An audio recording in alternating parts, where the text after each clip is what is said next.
The President has received a message from the House of Representatives forwarding the Social Security Administrative Amendment Cashless Welfare Bill 2019 for concurrence. I call the Minister. I move that this bill may proceed without formalities and be now read a first time. So the question is that the motion is moved by the Minister be agreed to. Those of that opinion say aye. Aye. Against? I believe the ayes have it. I call the Clerk. Bill for an Act to amend the Social Security Administration Act 1999 and for related purposes. Minister. I seek leave to move a motion to exempt this bill from the bill's cut-off order. So the question is that the motion is moved. Oh, beg your pardon. I'm sorry. Is leave granted? Leave is granted. Thank you. Minister. I move that the provisions of paragraphs 5 to 8 of Standing Order 111 not apply to this bill. So the question, Senator Seward. Thank you, Deputy President.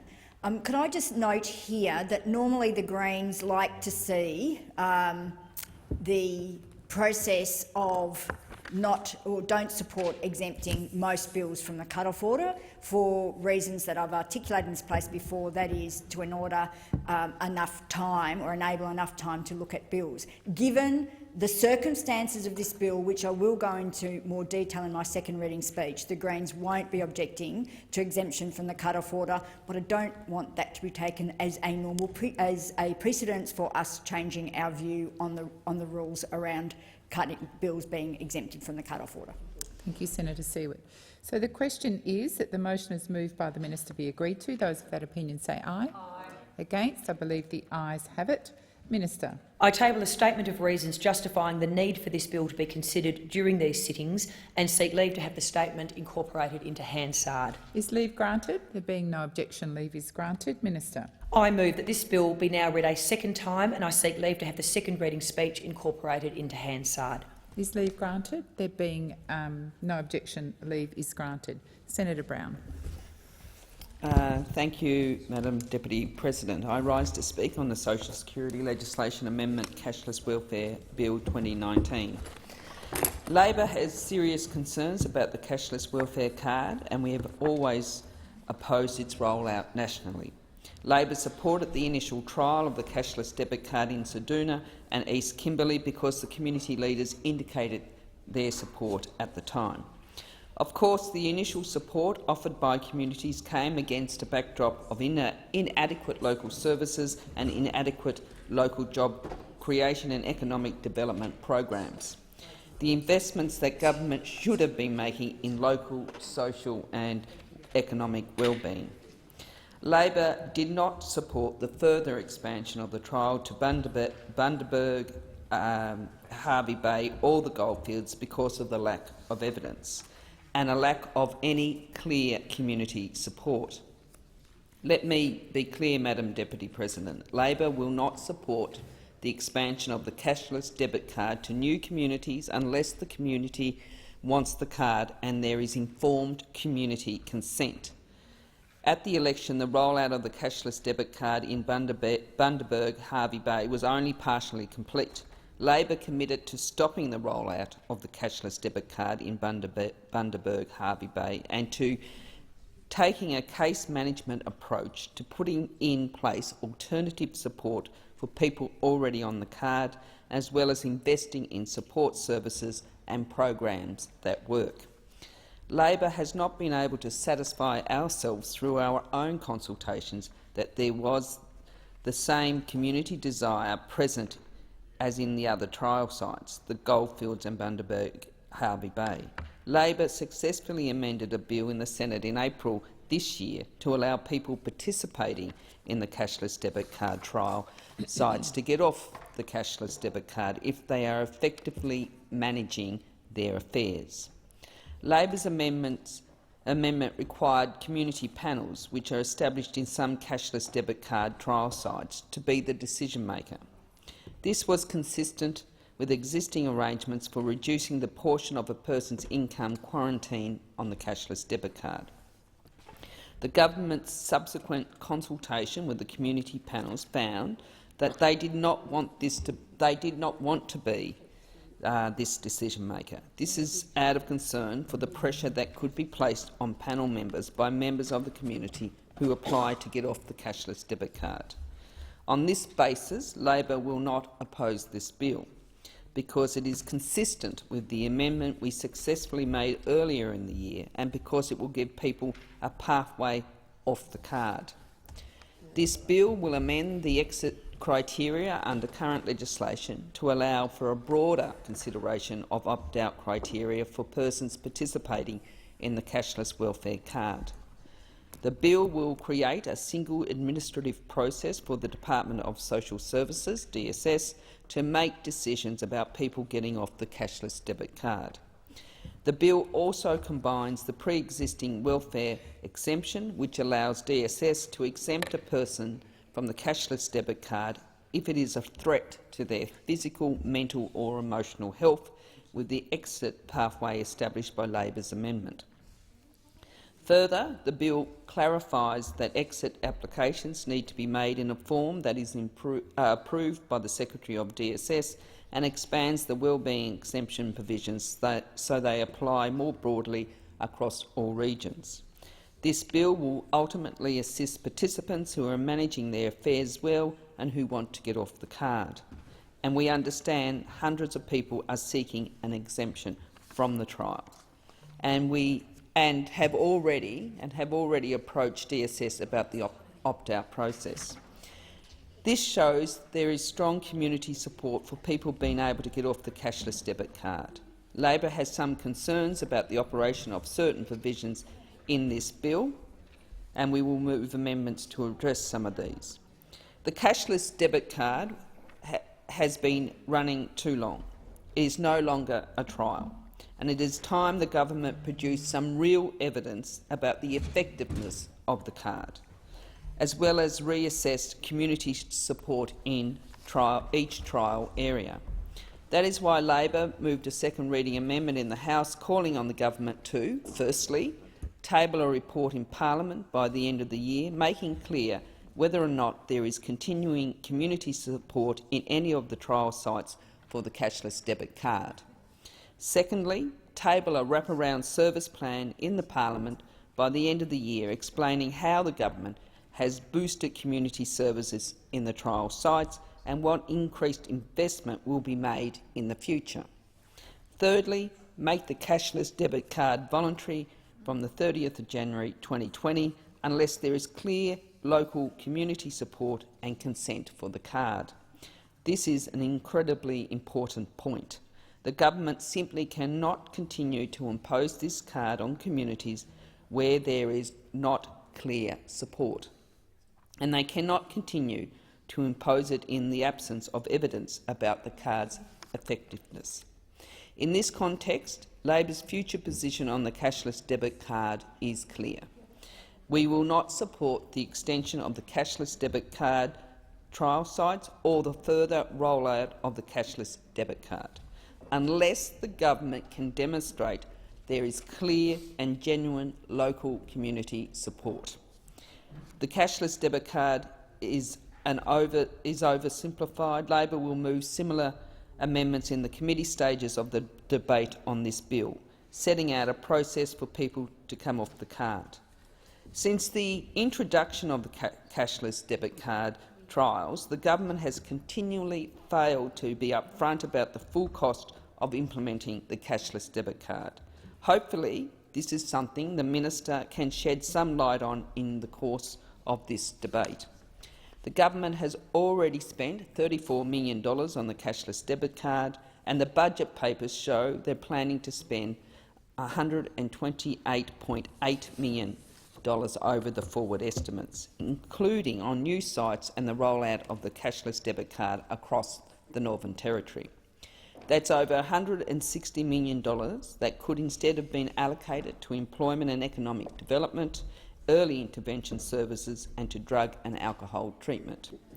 It was reported in mid-2017 that the cost per participant of the cashless debit card exceeded $10,000 per participant.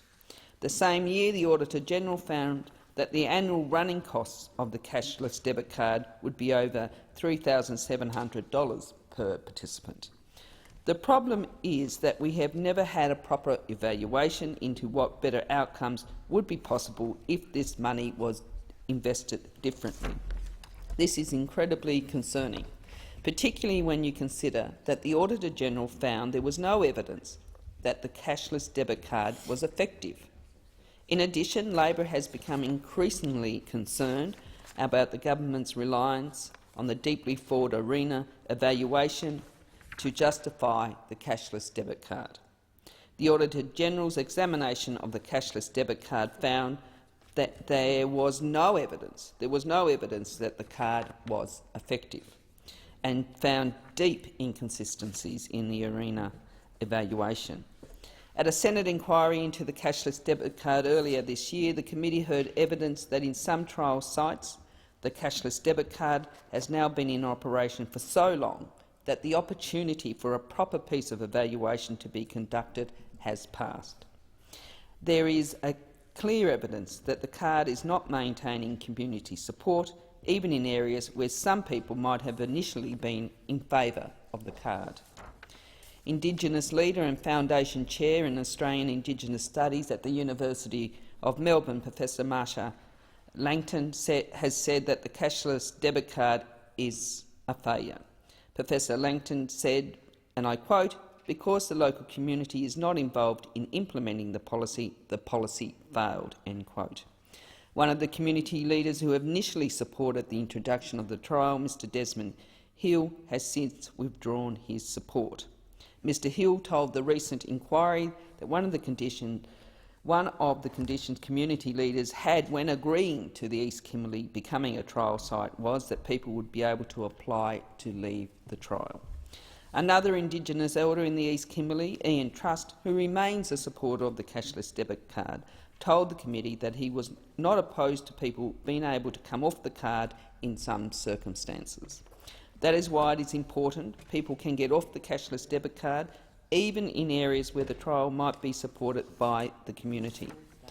This bill will allow people to come off the cashless debit card, and the fact is many of those people should not have been on the card in the first place. Madam Acting Deputy President, in conclusion, why Labor will not oppose this bill, because it implements an amendment we made some months ago and provides a pathway off the card. We will not support the extension of the cashless debit card trial sites or the further rollout of the cashless debit card unless the government can demonstrate there is clear and genuine local community support. Labor will take an evidence-based approach to this policy and to income management. We will not go down the US path of supporting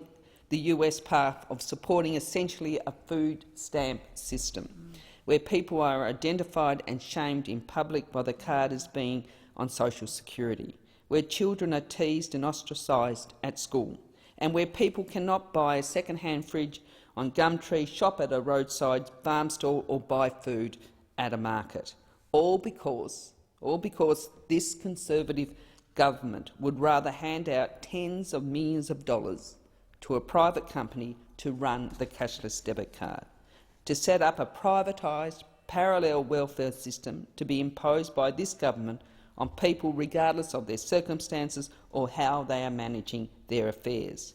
Australians have a right to adequate social security. It should be considered by all sides a basic characteristic of a fair and civil society. We will not demonise social security recipients like this government. Thank you, Senator Brown. Senator Seward. Thank you, Acting Deputy President. I rise to speak on the Social Security Administration Amendment Cashless Welfare Bill of 2019. This bill makes changes to the exit and wellbeing exemption arrangements for people to exit the cashless debit card trials. These are necessary because the current processes aren't workable. These changes relate to the so-called exit or opt-out provisions which were rushed through the Senate by the government and the ALP together in return for the ALP supporting the government's extension of the cashless debit card trial sites. That happened in April. There was no time to debate the bill itself or the amendments. It was obvious from the start, by reading the amendments that were rushed through, that the exit provisions wouldn't work. but that really didn't matter to the government or the opposition because they just wanted to see the extension of the cashless debit card rushed through without adequate scrutiny so that they could extend the trials for another 12 months. That was rushed through before the election. Unfortunately, there was no way to debate those changes, as I said, because they were, as a gag, applied to a number of bills that were rushed through in April before the election. The Senate did not have time to adequately scrutinise the amendments, and I would hope that if we had been given time, the fact that they weren't workable would have been realised.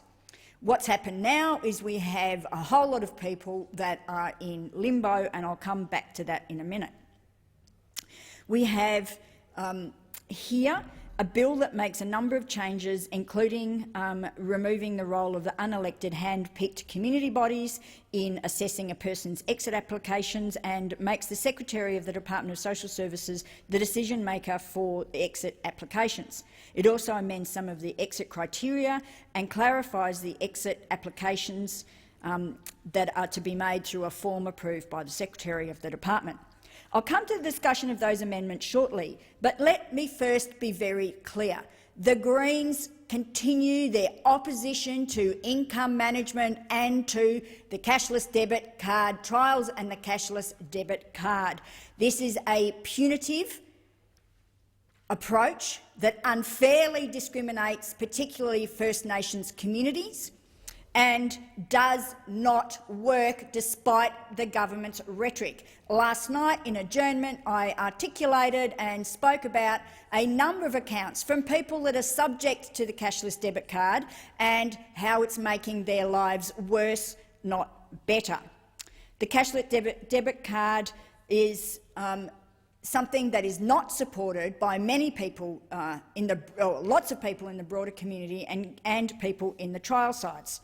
I will be moving I do move a second reading amendment to the legislation that reads, but the Senate calls on the government to abandon compulsory income management and the cashless debit card. People on the card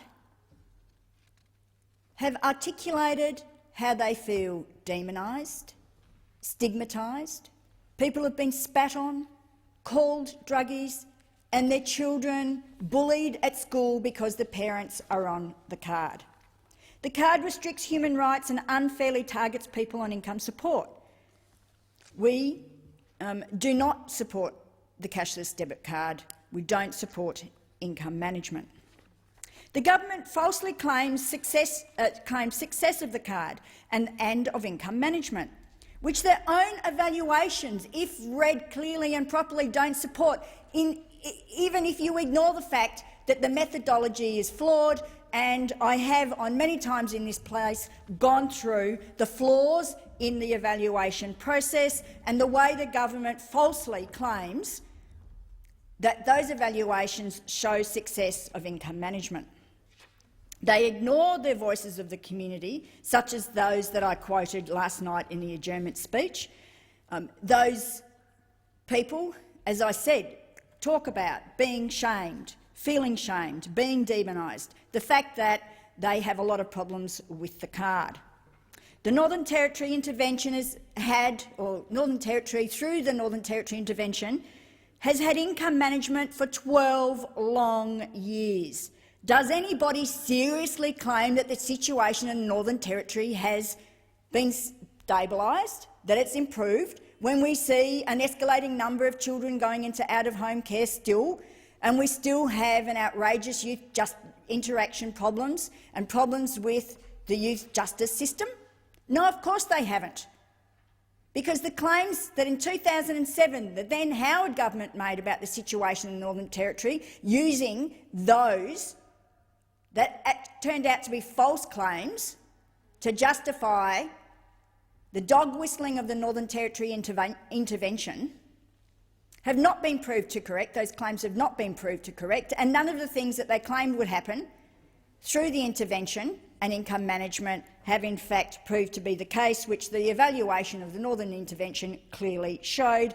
And at the hearing into the cashless, the rollout of the cashless debit card into Hinkler clearly showed that as well, and the authors of that report also highlighted the findings from the Northern Territory intervention evaluation, which does not support the government's claims of success. The Greens remain strongly opposed to the cashless debit card and income management. However, there are now hundreds of people in limbo because the application process that was rushed through this place doesn't work, and there's actually no process in place to assess their application. In addition to the wellbeing exemption process being in a mess, my office has tried to, because of it being in the mess, my office has tried to help many people who have applied for the wellbeing exemption and have been extremely frustrated by the process. So we've actually got the wellbeing exemption process that is in place. It's been in place since the trial process for a long time. And then you've got the opt-out or the exit exemption process, neither of which have processes in place. But for the wellbeing exemption process, I've had a number of people that we've actually helped through the process, and one person being told, oh, well, you need to be on the trial first, you need to be on the card first, so then you can prove that it's adversely impacted your mental health. So in other words, what the department at the time was saying is, you need to be sicker before we can take you off. It's ridiculous. So we are supporting this legislation, although I have some strong concerns about it, which I will articulate. We will be supporting this process. Around the exemption, I'm being really clear, we do not support the cashless debit card, but around improving this exemption process, because we want to help. What we've been told through our community contacts that they understand there's about 400 people that have applied for the opt-out process and they're in limbo, so we want to make sure there is a process in place. So we are supporting this particular bit of the legislation. However, I have some amendments to the process because we think it can still be improved.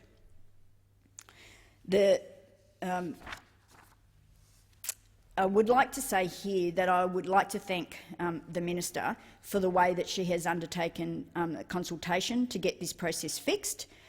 I think that she's been very open to what we had to say. She didn't take everything on board, I must say, but it is, I must say, a welcome. It was a welcome process because it enabled us to look at the legislation and point out some of the issues that we had. We have now gone out to, once the legislation was released, we have listened very quickly very strongly to stakeholders who have had things to say, even in the short time since this legislation was tabled last Thursday. There's a lot of people that are keenly interested in the cashless debit card trials and income management, and they have responded very quickly to our reaching out for their comments. So, unsurprisingly, there have been a number of issues that have been raised with the criteria, and I'll go through some of those issues that we have now with the process. Having said that, I will reiterate that I was pleased that we could talk to the government about some of these issues. I just wish they'd gone a lot further. I will articulate. I will say now too that I have a series of questions because although these changes are in place to help the process roll more smoothly, I think there's a lot of questions about how the process will work, so I would like to get the answers on record about how this process will work in order for people to understand how the process will work when they apply for and use this legislation to apply for opt-out and also for the wellbeing exemptions.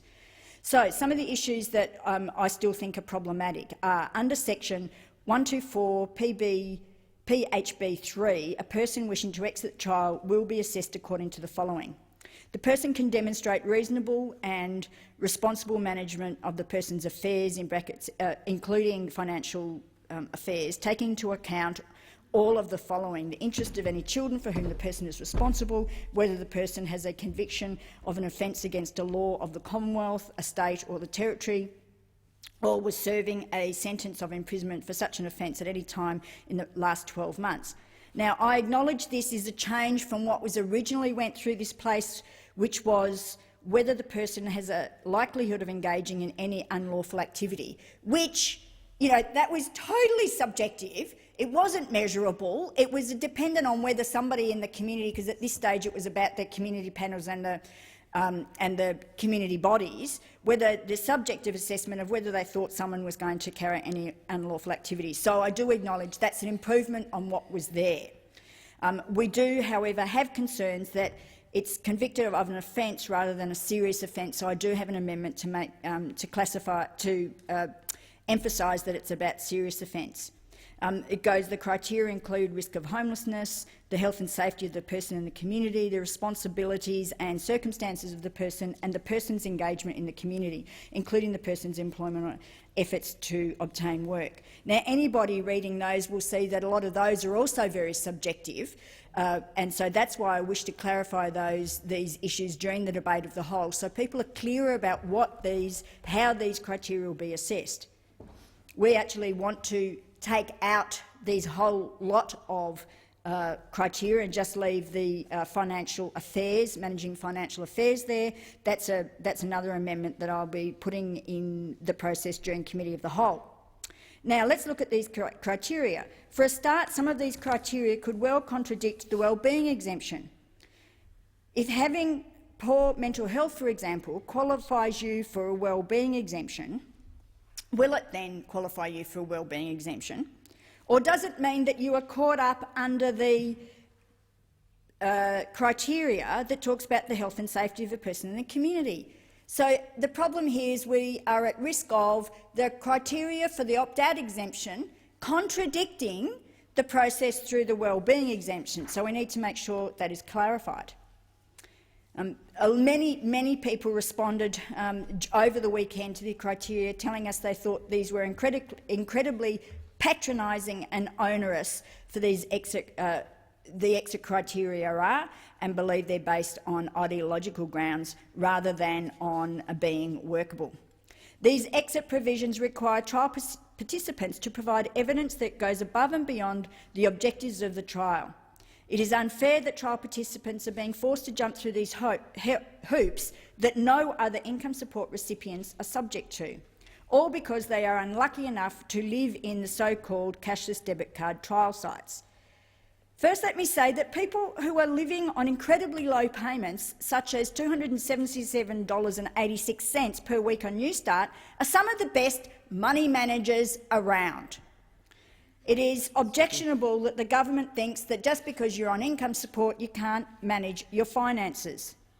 Many people on income support payments, especially on low payments, find it difficult to provide evidence that satisfies this criteria. Let's take these criteria and that criteria. Let's take the criteria for risks of homelessness.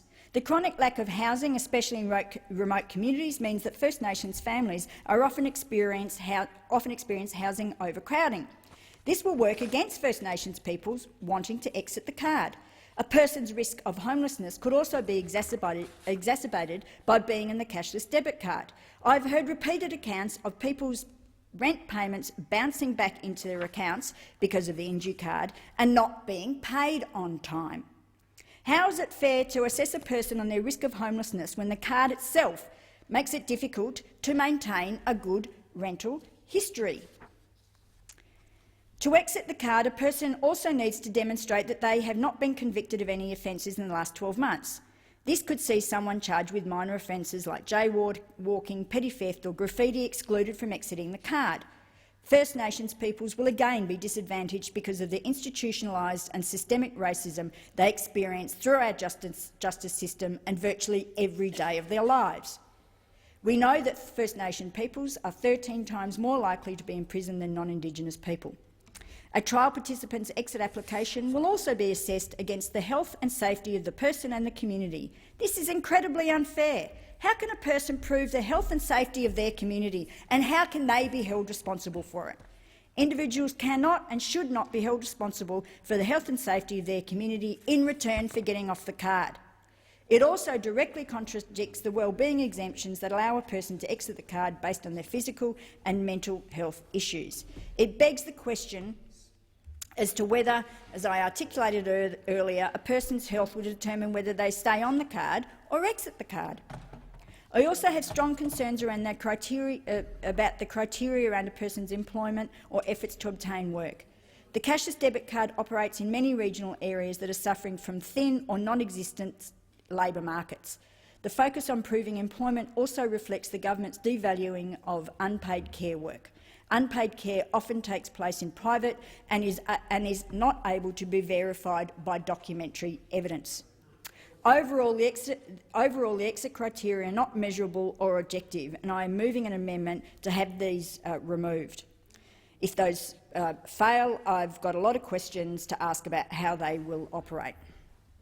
They remain open to interpretation and allow the Secretary of the Department of Social Services to exercise extensive discretion over a person's exit application. That remains a strong concern for many people. Despite being fully aware of these flaws, the government has not moved to make significant improvements to the exit criteria. I urge the Minister to clarify how these criteria will be interpreted when we are discussing these during the Committee of the Whole. What evidence will be acceptable? How will it be verified?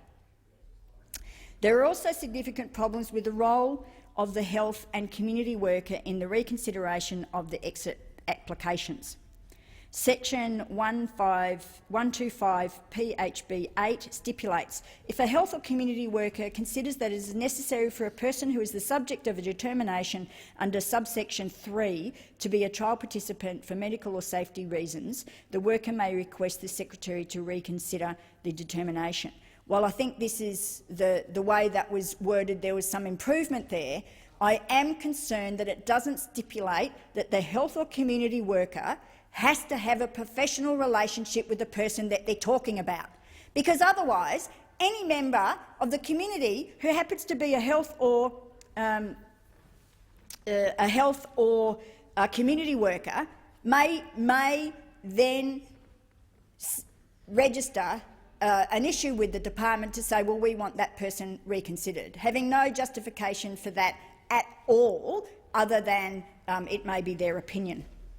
I'm deeply concerned about the way this could be interpreted and seek clarification from the government that the person will be expected to have a professional connection, the worker will be expected to have a professional connection with the person in which they're working. Unlike some people, we are in fact pleased that the community bodies have been taken out of this process. Community bodies are unelected. The government's chosen the people there. Nobody knows who they are. I've said repeatedly in this place and called for those names to be released so people in the community can know who's judging them. It is totally unfair that either the community panel or the community reference group where they exist in both Hinkler and Kalgoorlie, that the participants of this trial do not know who the people are that are making the decisions. We don't know if there's participants, for example, on the reference groups. We understand there's businesses, so businesses get a say over the control of people's lives. This is outrageous. The government quotes this continued, and people in the government will get up and say how fantastic the card is. They obviously haven't spoken to people that are suffering under this card, who are being demonised, stigmatised, spat on, called druggies, can't manage their financial affairs when they have proved that they can manage their financial affairs. Income management stigmatises people. It's discriminatory. It should be abandoned. Now, we will not support any continuation of the CDC. Thank you, Senator Siewert. Senator Brockman. Thank you, Madam Acting Deputy Chair. I rise to make a contribution on the Social Security Administration Amendment Cashless Welfare Bill 2019. And I note with some trepidation that my new colleague from Western Australia, Matt O'Sullivan, who gave an absolutely wonderful first speech last night and who is full bottle on this topic, is speaking after me. So hopefully I don't mess up too badly, Senator O'Sullivan. But this is something I have taken an interest in as a senator from Western Australia since my time began in this place. And I was fortunate enough as an incoming senator to be on the Community Affairs Committee, and one of my first committee responsibilities was to travel to Kalgoorlie with the Community Affairs Committee and talk to the local community about this very issue. And one of the things that was very clear from that time in Kalgoorlie was the sheer desperation that parts of our rural and regional, particularly rural and regional areas, face in relation to issues of drug abuse, alcohol abuse, other addiction problems, and social dysfunction in general. And that desperation was voiced by so many people, people from non-Indigenous backgrounds, people from Indigenous backgrounds, literally the taxi driver who took me from the airport in Kalgoorlie to the hearing. The desperation, the desire to give people some hope was palpable. And in working with the member for O'Connor, Rick Wilson, a good friend of mine, on the cashless debit card trial in Kalgoorlie, and I know Senator O'Sullivan in his previous role also played a part in the development of the cashless debit card,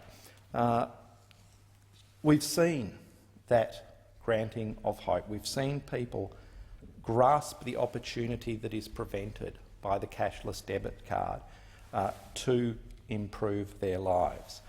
Now, we understand those opposite have some ideological objections to the underlying idea of the cashless debit card. However, that granting of hope to people in those communities is something that shouldn't be diminished and shouldn't be set aside or put aside on the basis of an ideological view of the world. The cashless debit card is about giving people the chance to get control of their own lives again, of their own spending. And the stories that have come to me from the Kalgoorlie trial, stories of a young woman who has been able to get control of her financial situation, so she has been able to buy a car for the first time in her life and maintain the operating costs on that car. Stories of shopkeepers in the town of Coolgardie who have seen families come in buying food for their children's lunch for the first time ever. This is an opportunity for people to take control of their financial situation in the face of the absolutely debilitating impacts of drug and alcohol abuse particularly. Now, this is a community-led program, and I think that is something that should not be ignored. I know the genesis, particularly in Kalgoorlie in the Goldfields region, of the cashless debit card. This was not government in Canberra picking a spot. This was community groups in Kalgoorlie and the surrounding areas coming to their local member, Rick Wilson, advocating that they wanted to be a part of this trial. There was extensive consultation within the area involved. Postal survey that went out to 18,000 Goldfields households that came back with 85% support for the trial. Advocacy from local community groups. I spoke to the local mayor, I spoke to the CEO of the local shire, the Shire of Laverton, the Shire of Leonora. These communities, and I should point out that those local government authorities have significant Indigenous representation on them.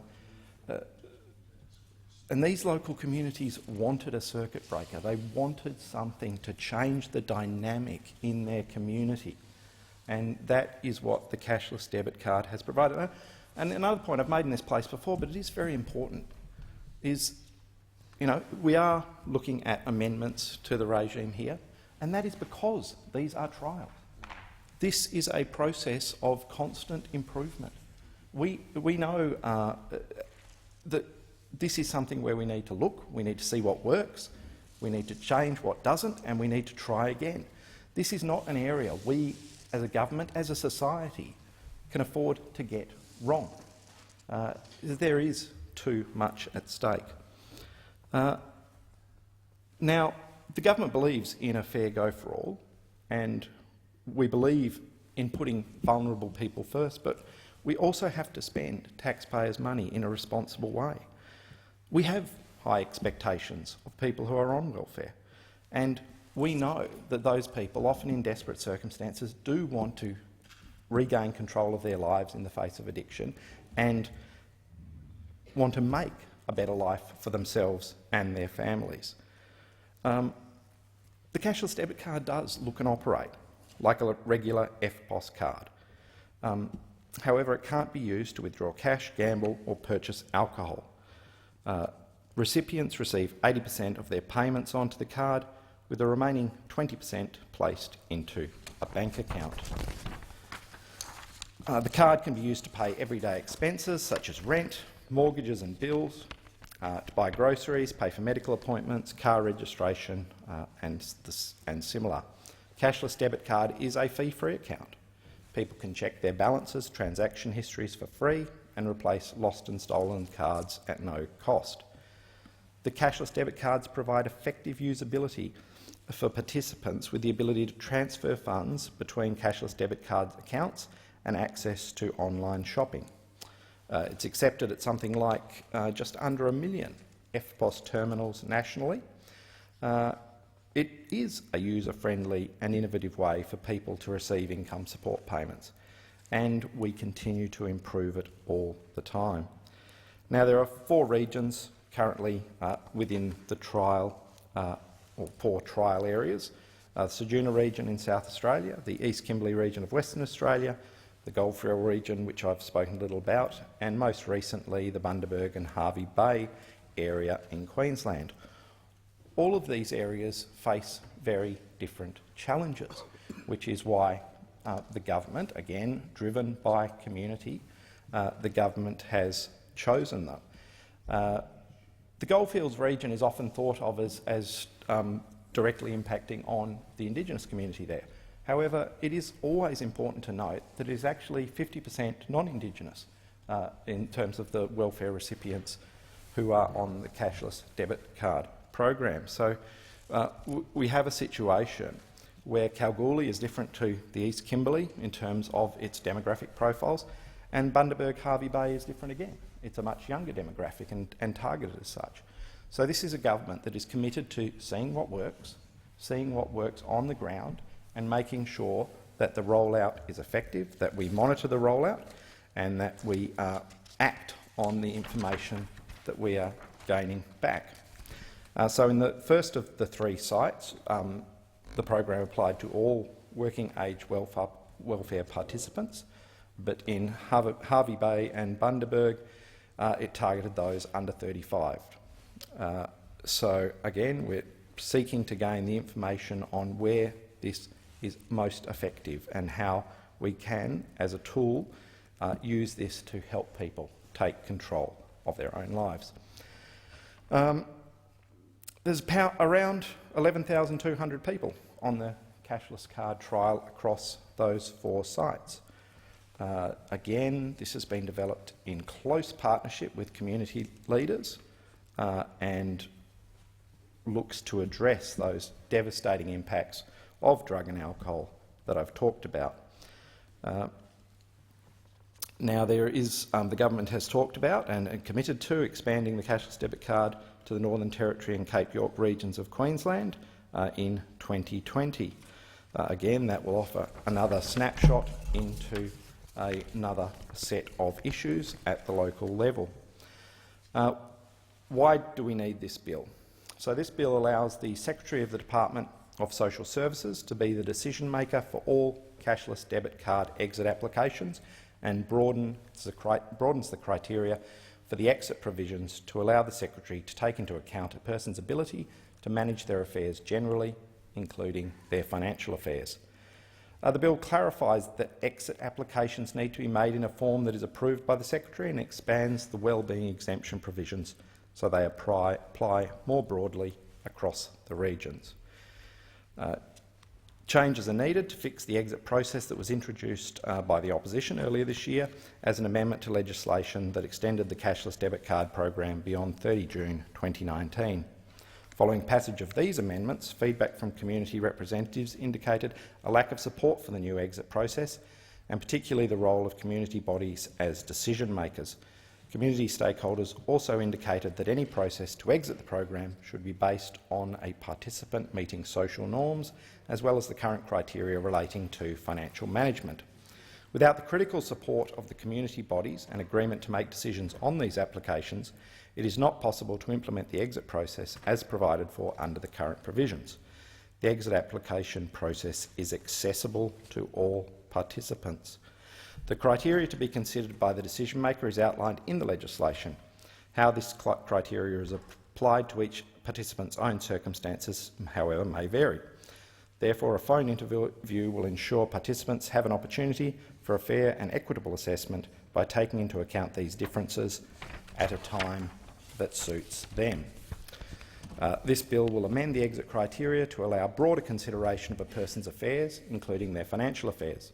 This allows full consideration of all factors, such as the impact on children and family safety. This change to the criteria is in line with the feedback from consultation with community stakeholders and is consistent with the broader social objectives of the cashless debit card program. This bill will amend the exit process to reflect the feedback from consultation and to require applications to be made in a form approved by the Secretary. The amendments also enable the Secretary to make a determination in relation to applications, which will be a reviewable decision. These amendments will also move the exit and wellbeing exemption arrangements under one subdivision of the Social Security Administration Act. This removes differences in decision-making processes, increasing consistency and fairness for participants across trial areas, regardless of whether a person is a participant in a trial area where there is a community body in place. CDC participants can also be exited from the trial if they were incorrectly placed on the trial or if they no longer meet the participation criteria. This is different to the wellbeing exemption process, where a CDC participant could be exempted from the trial if being on the trial could pose a serious risk to their mental, physical or emotional well-being. Now, just briefly in winding up, I think it is important to note that the government did commit, as part of this process, to ongoing review of the cashless debit card in place. The first one of those from the Adelaide University has been published in February of this year. It was published, and looking in particular at the Goldfields region. And it has a section which I do just want to go through briefly as to the early impacts of the cashless debit card. And it says, I'll just read out some of the observations. A majority of respondents were of the opinion that the early impacts were starting to be observed. These impacts primarily centred on alcohol and drug use and misuse, child welfare and well-being, spending and financial management, financial abuse, crime and domestic violence, and support services. Levels of substance misuse, and especially alcohol misuse, were reported by many respondents to have reduced in the Goldfields since the introduction of the cashless debit card. Likewise, alcohol-related antisocial behaviour and crime had also decreased. It goes on to say, early positive impacts relating to improvements in child welfare and well-being were commonly reported by respondents, with beneficial outcomes of the CDC perceived to be flowing down from participants to their families. And I'll contrast that again, those positives that are coming out of the analysis of the cashless debit card trials with some of the comments I got on that first trip to Kalgoorlie. From the Mayor of Kalgoorlie, John Bowler. Locals who live here complain to me about what's happening. They want a solution. I'm almost pulling my hair out, a little bit of hair I've got, asking what's the solution. He went on to talk about how the community has been contacting him about the problems they have. He then said, I then drove to Ceduna to experience it firsthand and make my own observations. I spoke to people. I spoke to the Deputy Mayor, I spoke to retailers in the town and townspeople and got the same picture. They were glad it had been introduced. They said there were some complaints, but even some who initially opposed the card had really come around to say that life generally was better, particularly for those living in the streets. Patrick Hill, President of the Shire of Laverton, and I quote, "Everyone in town, the police, the hospital, the school, the Laverton Crisis Centre, the ambulance, the fire brigade, the residents group, the Shire, has done everything possible to try and stem this abuse and the effects of alcohol, drugs and gambling have on our town and the availability of cash. Council has formally adopted and supports the cashless welfare card because we see this as an opportunity to try and do something. We've had up to 50 agencies come into Laverton and try and address these social issues, and we do have our Laverton interagency group meetings to try and come up with solutions to try and stem the violence." Mr Hill went on, "This will at least give us some breathing space to do something and analyse and sit back and analyse where things can be done better and what we can do better as a community. We see it every day. We've done everything we can as a community to try and solve some of these issues that we've got." So I could go on. There are many more. We heard from Mr Jim Eppes, Chief Executive of the Shire of Leonora. We heard from business owners in Kalgoorlie. We heard from community groups in the Goldfields region. People wanted the chance to try and change the social dynamic, the dysfunction that was occurring in their community. It is a desperately sad situation. And I've heard repeated ministers on this side say that the cashless debit card is not a silver bullet, and we on this side all understand that. It is not of itself the solution. However, it can be a part of a broader solution. It can be the circuit breaker that helps people take back control of their lives, and I support the bill. Senator O'Sullivan.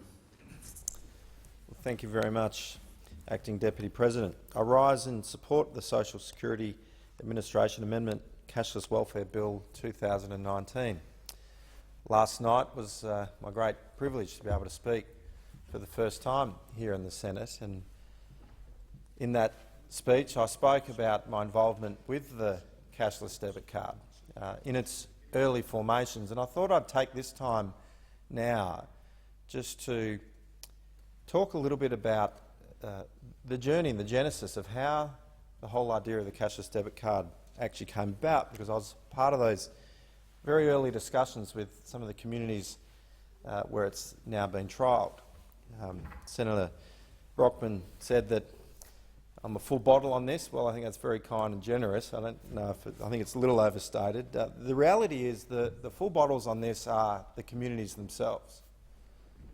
They are the ones that understand the depth and breadth of the importance of this card and the support that's provided with it, the extra supports of services that come with the card. The government's not just delivering just that form of administering the welfare payments, social services payments that people receive. There's also other supports that are there.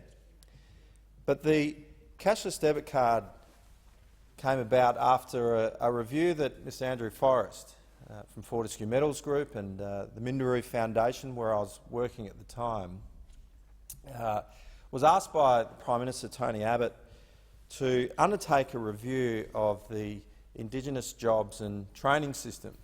And in doing the review, having gone around the country speaking with many people, we had town hall meetings, there were lots of consultations around the country, and there were about 400 different submissions that came in as well.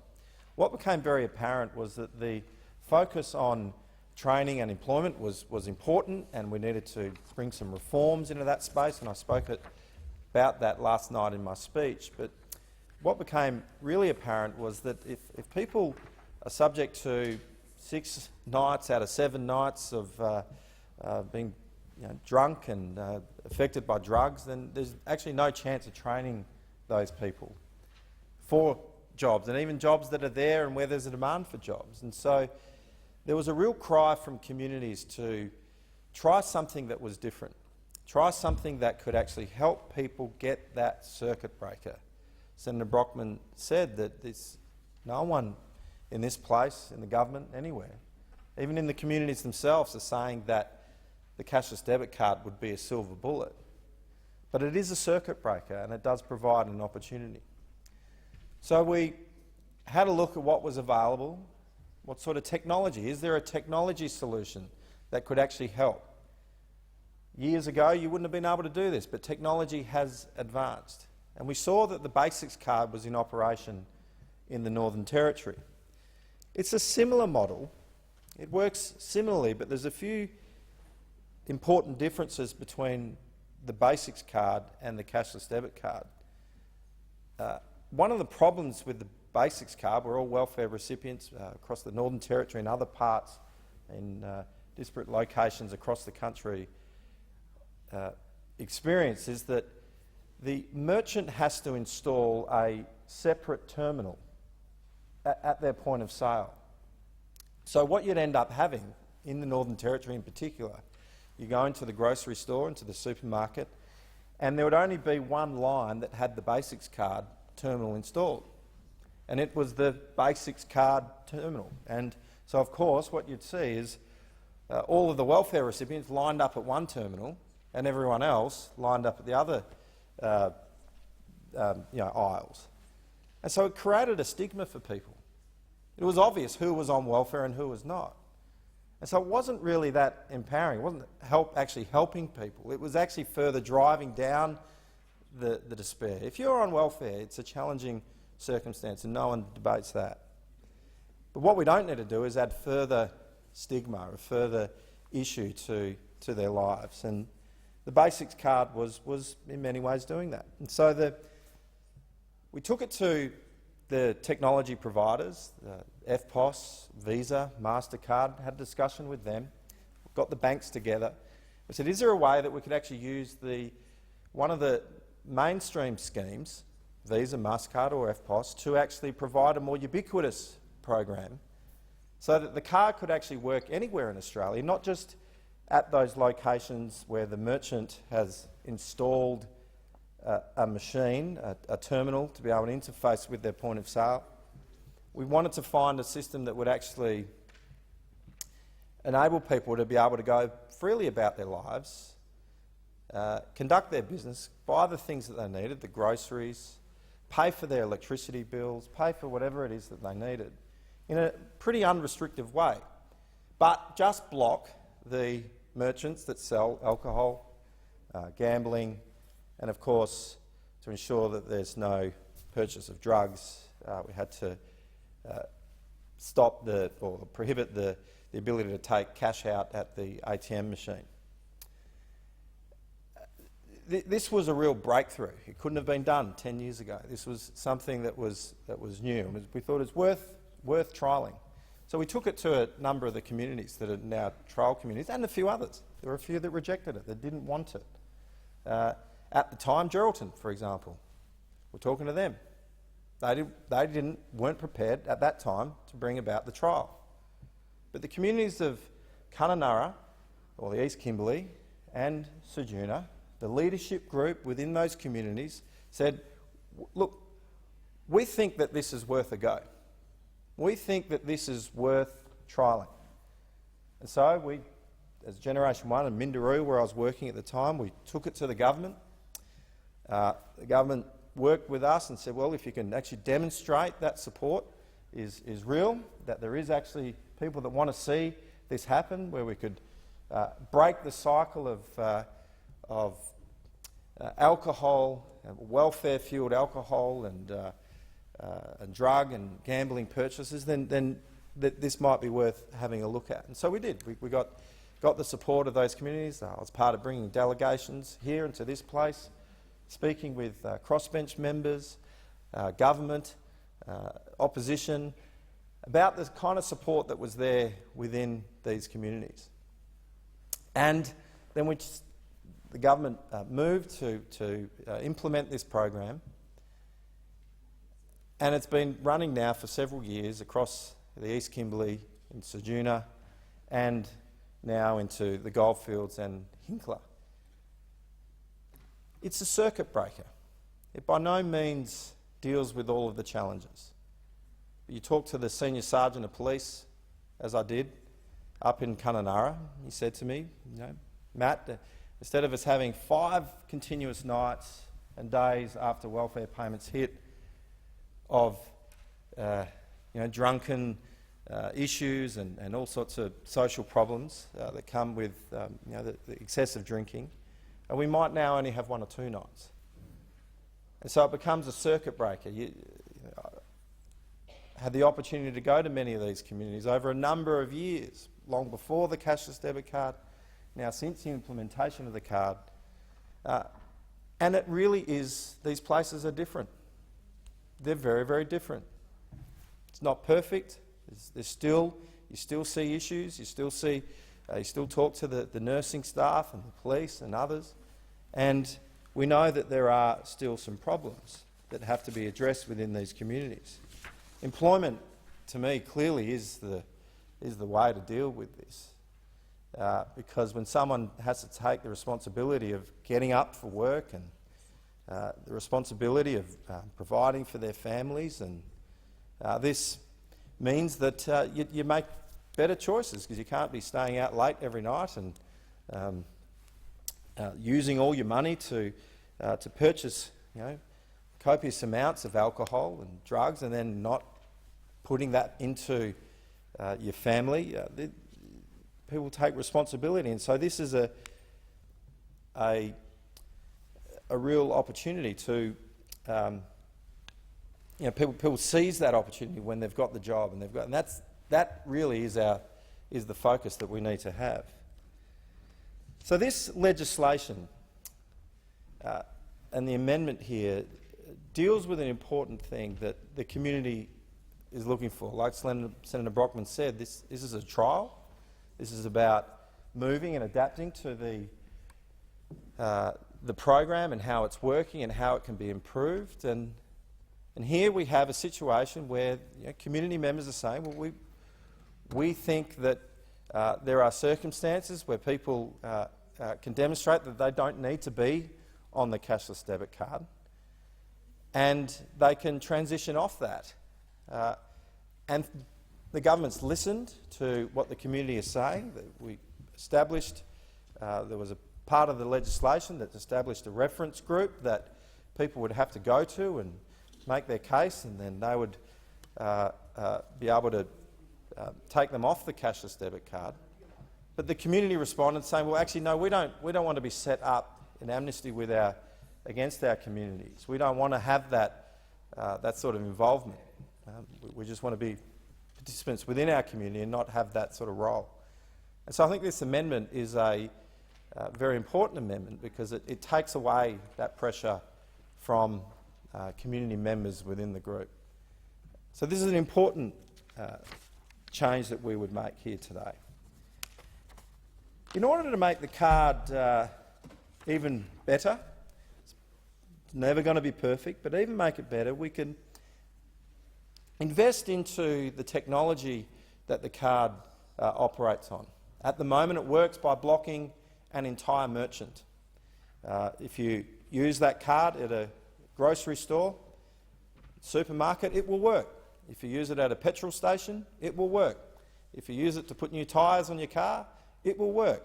Not just in the communities where the trial is in operation, but anywhere across Australia and, in fact, the world.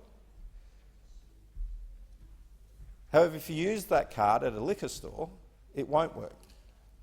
If you try to use it at a casino or to purchase some gambling products, it won't work. Anywhere across Australia, not just within those trial communities. Now, the problem is, if you wanted to see it go into other regions where you don't have these discrete communities, is that there are mixed merchants that sell both alcohol and groceries through the same point of sale system. And so what we really need to enable it to expand and go further, and to also take away any of that stigma that is attached to it, is to enable, Mr Acting Deputy President, the ability to be able to limit the sale of particular items. So we need to ratchet up the scale of the technology to limit items rather than an entire merchant. Because one of the problems is you could go to a mixed merchant or even an existing merchant that's allowed, for example, at the service station where you can buy a gift card. And you could take that gift card that you've purchased in the service station or at the post office or wherever you can buy gift cards, and then you could go straight down to a liquor store to purchase a trolley full of booze. Now, it's defeating the purpose of the program. So I'll be working with the Minister and the Government to really look at ways that we can develop the technology to improve its efficiency, to improve how it works, so that we can actually restrict the sale of particular items rather than entire merchants, because it's not possible, and you certainly wouldn't want to restrict the ability to shop at a supermarket, of course. You know, these are basic provisions that people are going to need, and we can't stop people purchasing from a fuel from a service station just because they also sell gift cards. In the trial communities, they've got around it with manual overrides by limiting the sale of particular items through a manual sort of process. But if we're going to take it broadly, we have to invest in the technology. And I think this is going to further support the communities and further support the intent of the program, which is to not actually limit people's lives, to not impose upon them any unnecessary undue process, that they will be able to go about their lives freely without any encumbrance and provide for their families. We've seen some great results in the trial communities. The key findings from the initial evaluation said that 41% of those that reported drinking before the trial were now drinking less, while 37% reported binge drinking less frequently. It doesn't mean that they've stopped, it just means that it's been a reduction. Now, I spent many years as a youth worker, and I can tell you, look, I've never seen a program have such a dramatic social impact. There's no amount of counselling or support that you could actually provide. I've worked with many, many young people that have had issues with this. I've never seen such a dramatic change in a community brought about as we've seen in this community, to get that sort of result. Of participants who reported that they were gambling, 48% said that they were gambling less. Those that said that they were taking illegal drugs before the program commenced, 48% of them, 48% said that they reported using illegal drugs less often. The evaluation also found widespread spillover benefits from the card. 40% of participants surveyed that they were better able to look after their children. 45% of participants were better able to save money. There was a decrease in requests for emergency food relief and financial assistance in the Ceduna region, and merchants reported increased purchases of baby items, food, clothing, shoes, toys and other goods for children. In the Wyndham store that I went into, for some reason there's been a big run on fish fingers.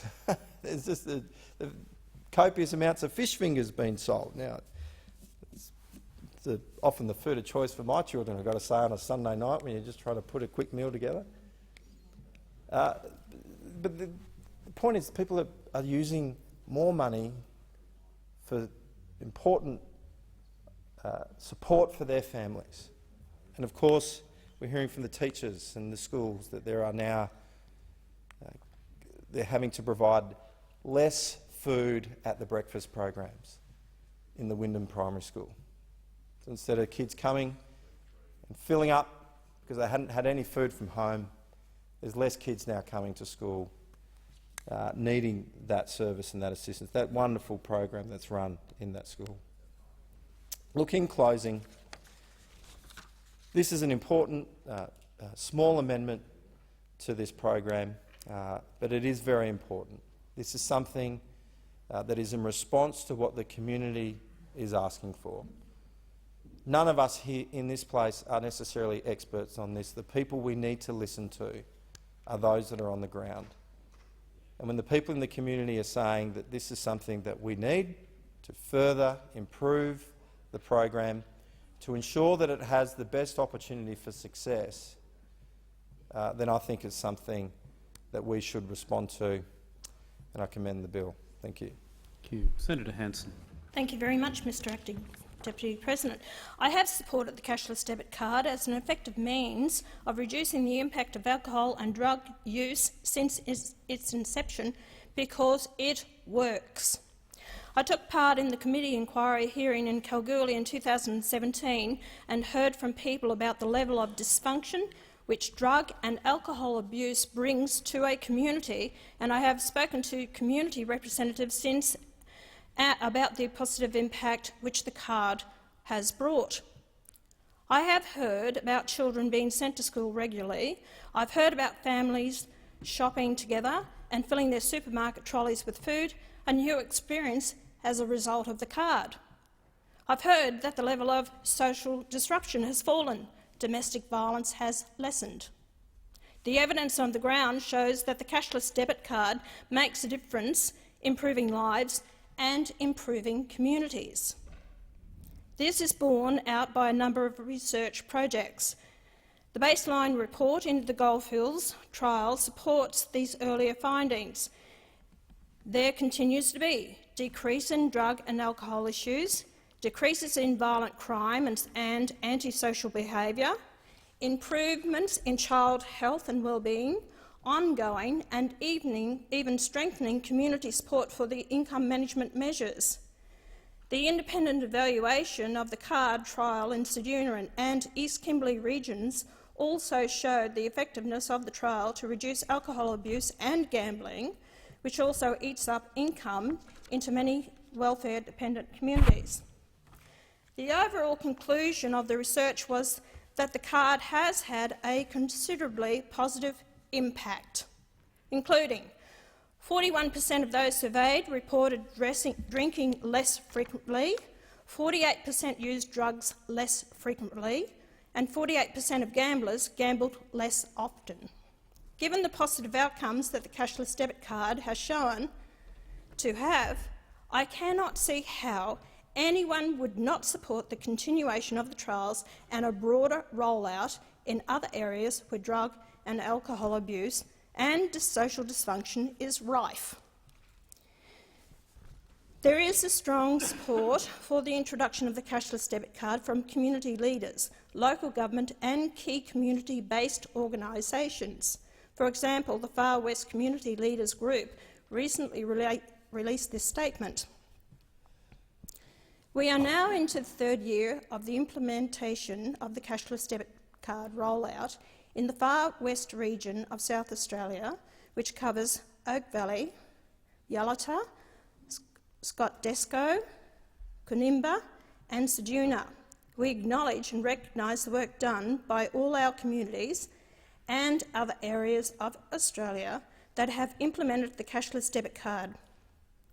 It has not been an easy feat, but we have united together, influenced the design of the trial and made a real, lasting effect in numerous communities, all with unique experiences and individualised benefits. We recognise the government officials and ministers, both current and former, who have stayed true to their word in co-designing the trial with us, rather than for us. Our region remains in direct contact with ministers and departmental staff, and furthermore, we encourage the Prime Minister and other ministers to visit our communities and see firsthand the results of the policy. As I said, I went out to Kalgoorlie and I was on the Senate inquiry out there. After listening to the communities, leaders, the councillors, the mayors, community elders and different ones, basically the majority wanted the card. The only real issue was communication. But they felt there was a need for the card, and especially in Kalgoorlie. You know, what it comes down to is tough love. When I listen to the Greens in this chamber speaking on this issue, and they talk about someone's human rights being taken away from them, I think we need to look at the real issues. Why the government has introduced the cashless debit card is because communities, and there are certain communities, and let's be honest about it, don't back away from it, these communities are basically Aboriginal. That's what they are, because that's where a real problem is. Everyone skirts around the whole issue, and the big issue with it is with their alcohol and the drugs. And when I was in 1998, when I had a community meeting with the Aboriginal women who brought their children, and they told me we are being faced with sexual abuse, our kids are glue sniffing, and there is no assistance. Basically everyone turns their back, doesn't want to really deal with the issue because you're called a racist. These are real problems and issues in these communities. Escalating crime. Oh, so the attitude is don't lock up Aboriginals because of the incarceration rate is getting too high. Why is it getting that high? The problem that I've been speaking to a lot of these Aboriginal communities is lack of work and employment. So then you look at the reason why that's happening. Is it because they are on alcohol and drugs? Because it makes them unemployable? That is another issue to look at. So then we have to deal with how are we really going to address the problem. Don't turn your back on it and think it's too hard. This is a start. The cashless debit card is a start, and it is working. So once it's been introduced, and I've spoken to the police, the reductionist crime has started. Families are buying decent food for the kids. That's another big problem. Health issues, diabetes, kidney dysfunction. This is all happening because of their diets. So isn't it best to actually, like I said, tough love? Means that you can't go out and use your money to buy drugs and buy alcohol and end up in a dysfunctional life and a dysfunctional family, because what happens is those kids coming through, they become used to that life because that's the parents. Break the cycle. Sexual abuse is another one. That kids as young as 2, what did we hear earlier this year? A 2-year-old being raped, and again, just recently, a 7-year-old boy. And no one wants to discuss this. Why is it happening? Again, because of dysfunctional communities. I'm not going to, I'm not having a go at the Aboriginal communities. I respect their culture. But it's not working.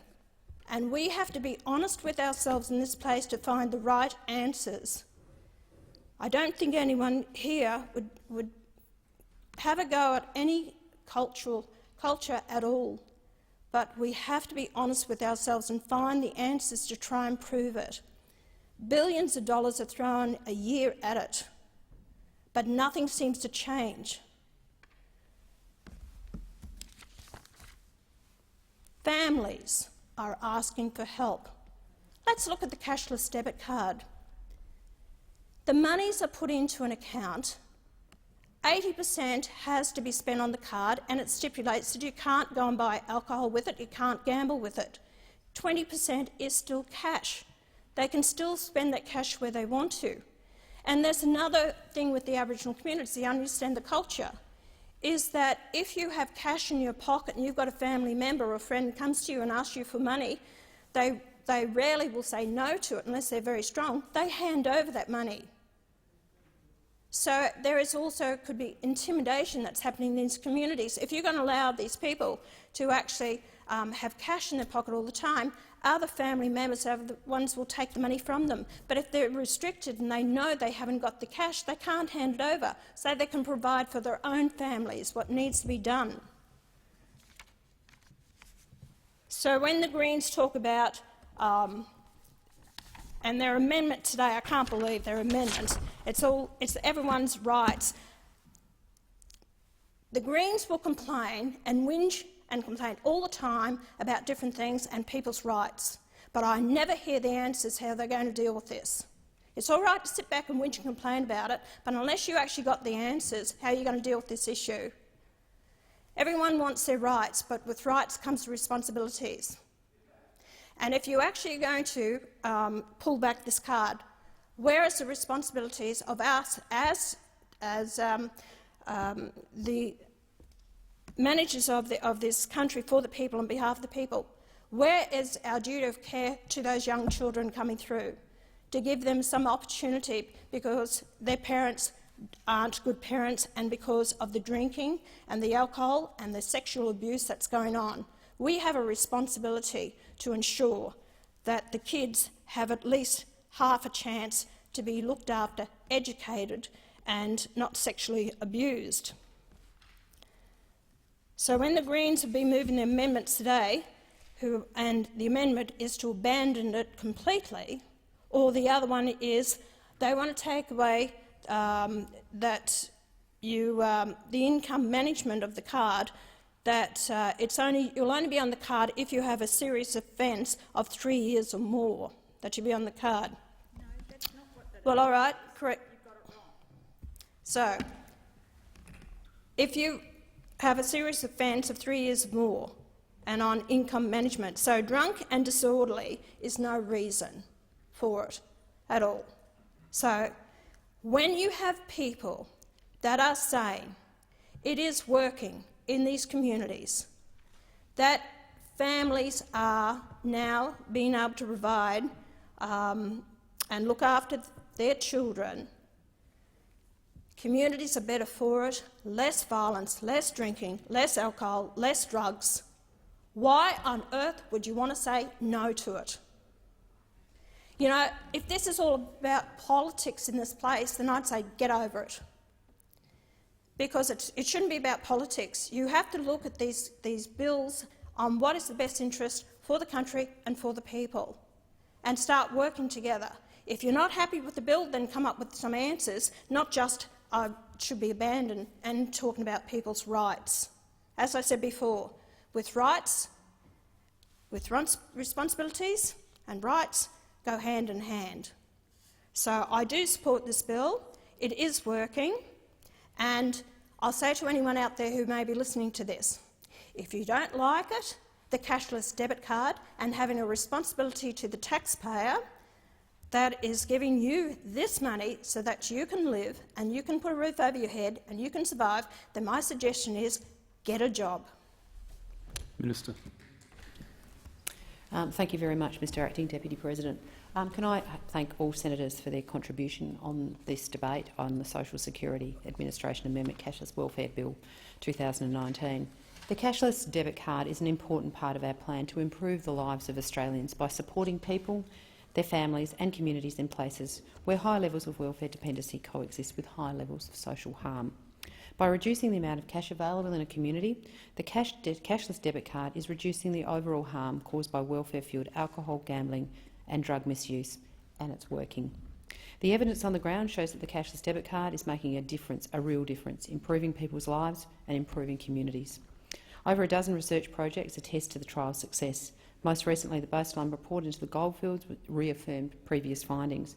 My colleagues in here have talked about the first impact evaluation, and the findings of the cashless debit card is having a considerable positive impact in the first 2 trial sites, which included a number of significant statistical improvements in things like reporting of less drinking frequently, reporting of less frequency of taking drugs and reporting of less frequency of gambling and gambling-addicted behaviour. It also has seen decreases in drug and alcohol issues, decreases in crime, violence and antisocial behaviour, improvements in child health and wellbeing, improvement in financial management and the ongoing and even strengthening of community support for the card on the ground. Results from the Australian Early Development Census show improved outcomes for children living in a cashless debit card sites since its introduction. From 2015 to 2018, the number of children living in Kununurra and considerably vulnerable has decreased significantly. Significant improvements were seen in social competence, emotional maturity, language and cognition, communication skills and general knowledge.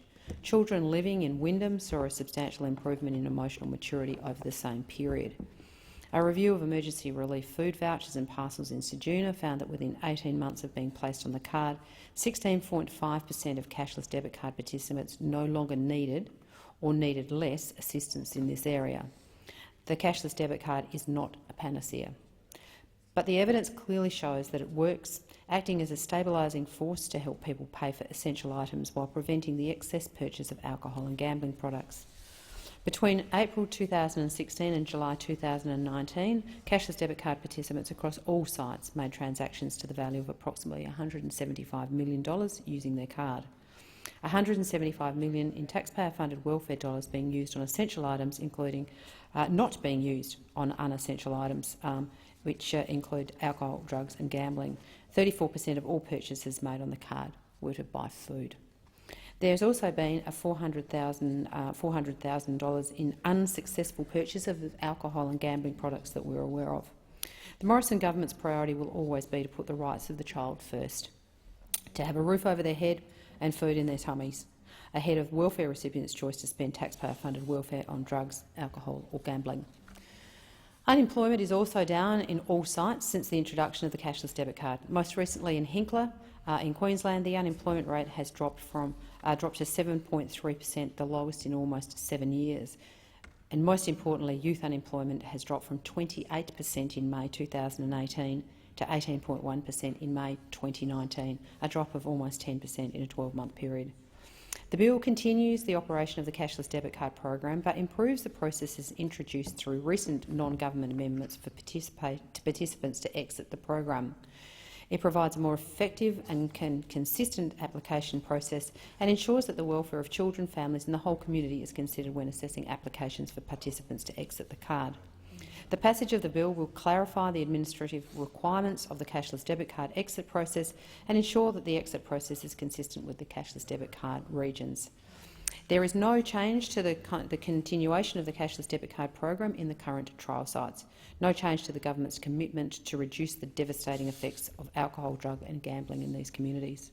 The government is introducing this legislation following consultation with community leaders to ensure there is a clear and fair process for participants to exit the card program where appropriate. The government thanks the community leaders it has worked with and will continue to work with throughout the implementation and operation of this cashless debit card. We acknowledge their courage and their leadership to assist members of their community to break the cycle of welfare dependency, improve social outcomes and support people off welfare and the card and into employment. Taxpayers expect nothing less. The government strongly believes that providing employment is the most important thing that we can do.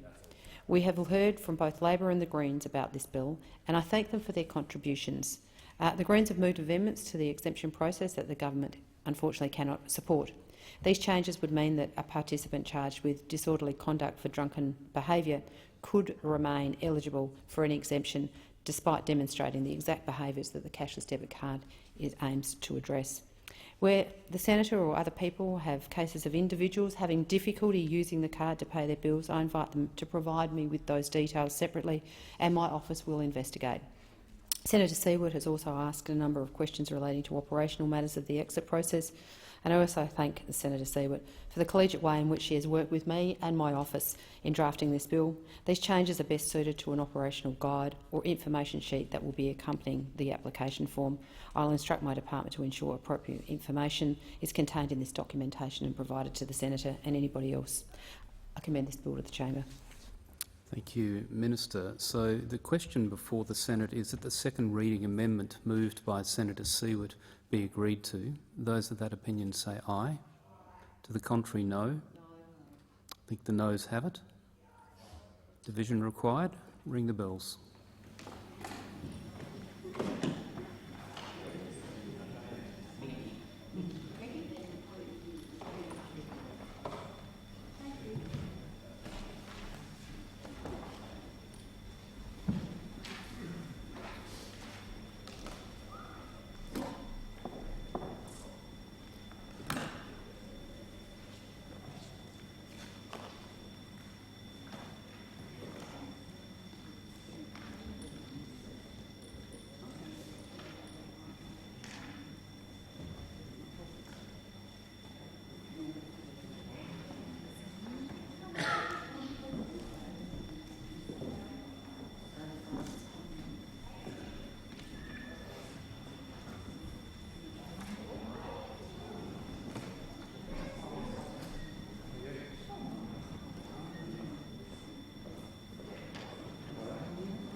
Lock the doors.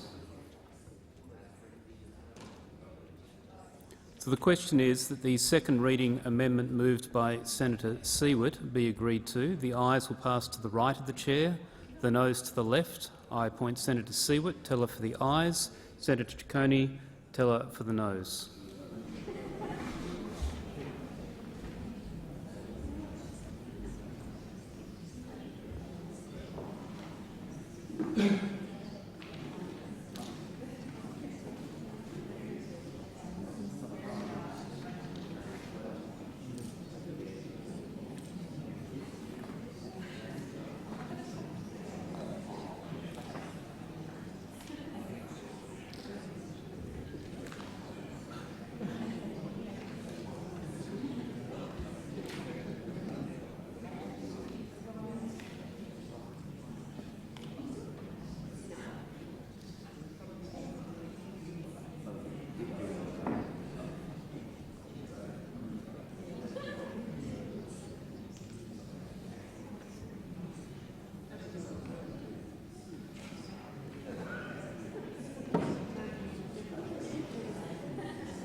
Order. There being 9 ayes and 40 noes, the amendment is not supported. The question now is that the bill be read a second time. Those of that opinion say aye. To the contrary, no. I think the ayes have it. Clerk. A bill for an act to amend the Social Security Administration Act 1999 and for related purposes.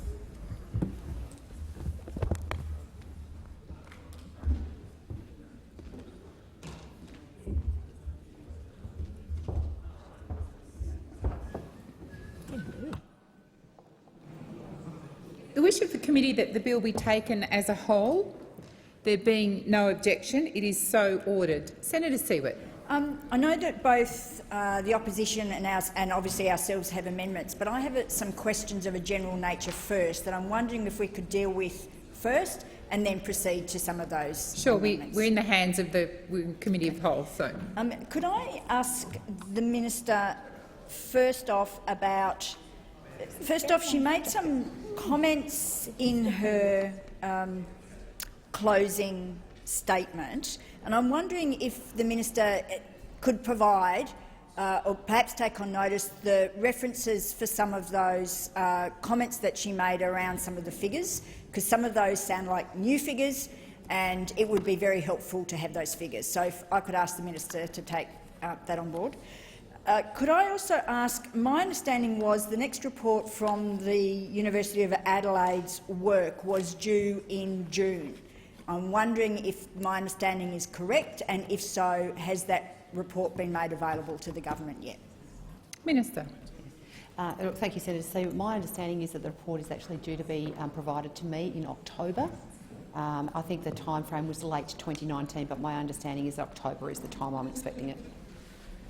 Senator Siewert. So can I be clear, thank you for that, that you have received no other reports from the University of Adelaide since the report that was made public in February? No. Minister. Senator Siewert. Thank you. Can I also ask the minister about the consultation that's been undertaken about these particular amendments.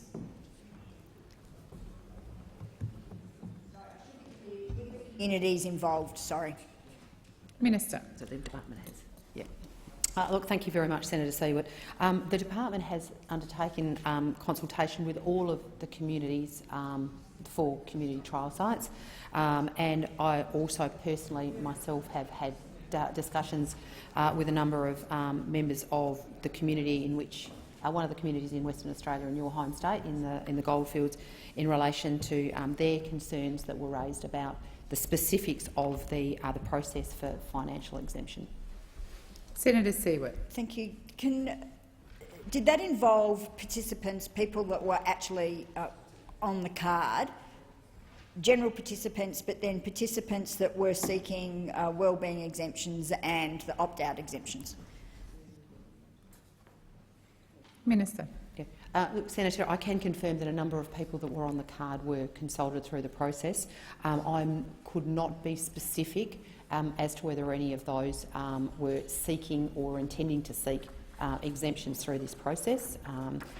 So yes, I can't give you the exact details of the nature of the individuals that were spoken with and consulted with, but can say that there were a number of people in each of the trial sites that were requested, were interviewed and consulted with in relation to the exit mechanism. Senator Seward. Thank you for that. So you didn't seek out, or sorry, I'm just trying to frame this. You didn't seek out people that applied for wellbeing or who had already started ringing about the opt-out process, because I'm aware there's been lots of phone calls. Minister. Thank you, Senator Seward.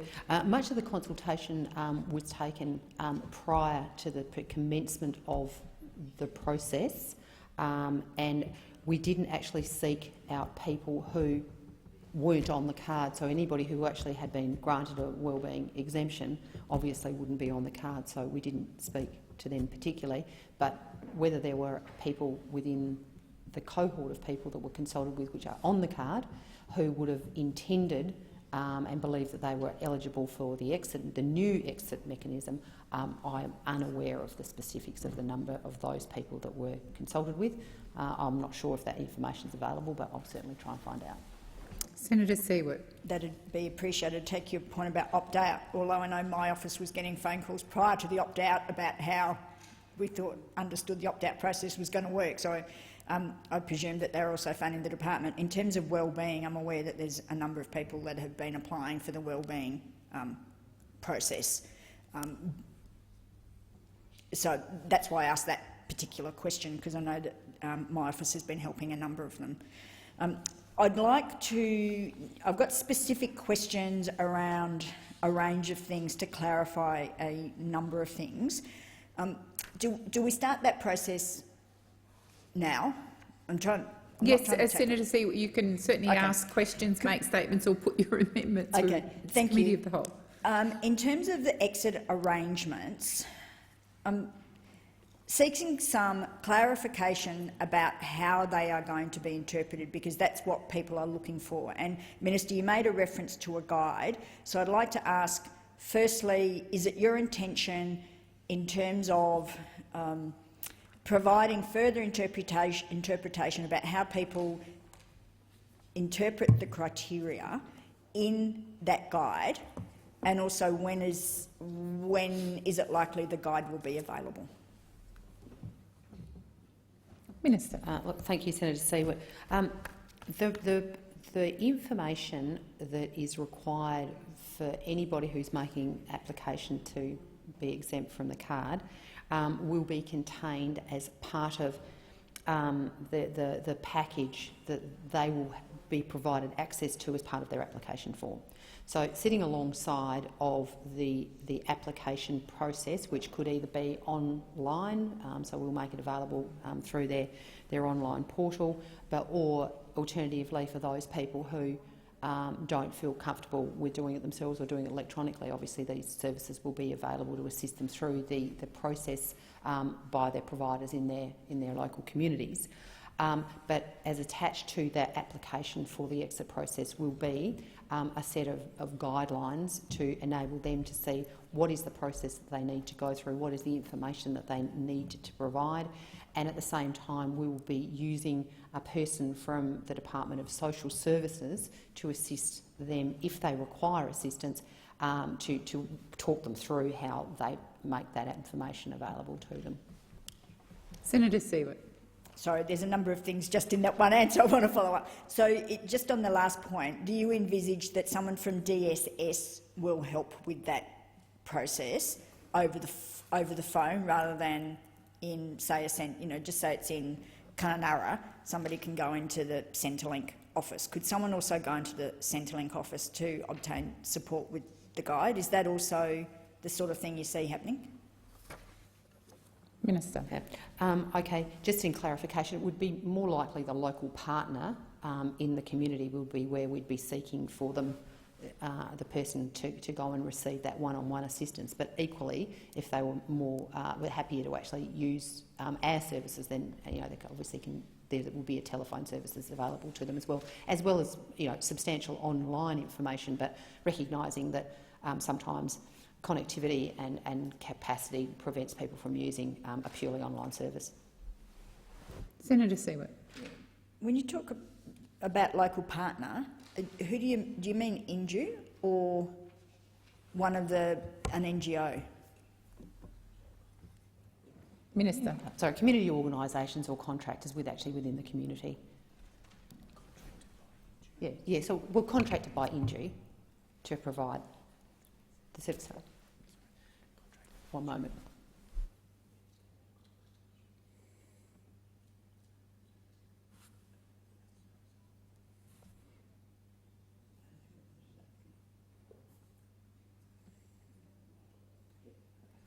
Minister. Sorry, my apologies. I was just getting confused myself there with the advice I was getting. So basically what we're saying is that there will be opportunity within community with the existing services that are provided in terms of the operation or any issues that a person that's on the card might have, not necessarily about this, but the service providers that they can go in to see will have the opportunity to be able to assist them, as well as being able to phone and do it online. Senator Siewert. So if I want to get... this is the sort of thing that I've been being asked about. So if I want to get the form, will I get the form? I can go online. If I don't have a printer, and many community members who may be in this trying to apply for an opt-out don't have access to printers, for example, or even a computer, because it's difficult to fill in. A lot of people do their communications on these mobile phones, and it's very hard to fill these sorts of forms in on mobile phones. Can I get a physical copy from Centrelink? I'm just trying to find out. I don't have to go to an NGO to get the form.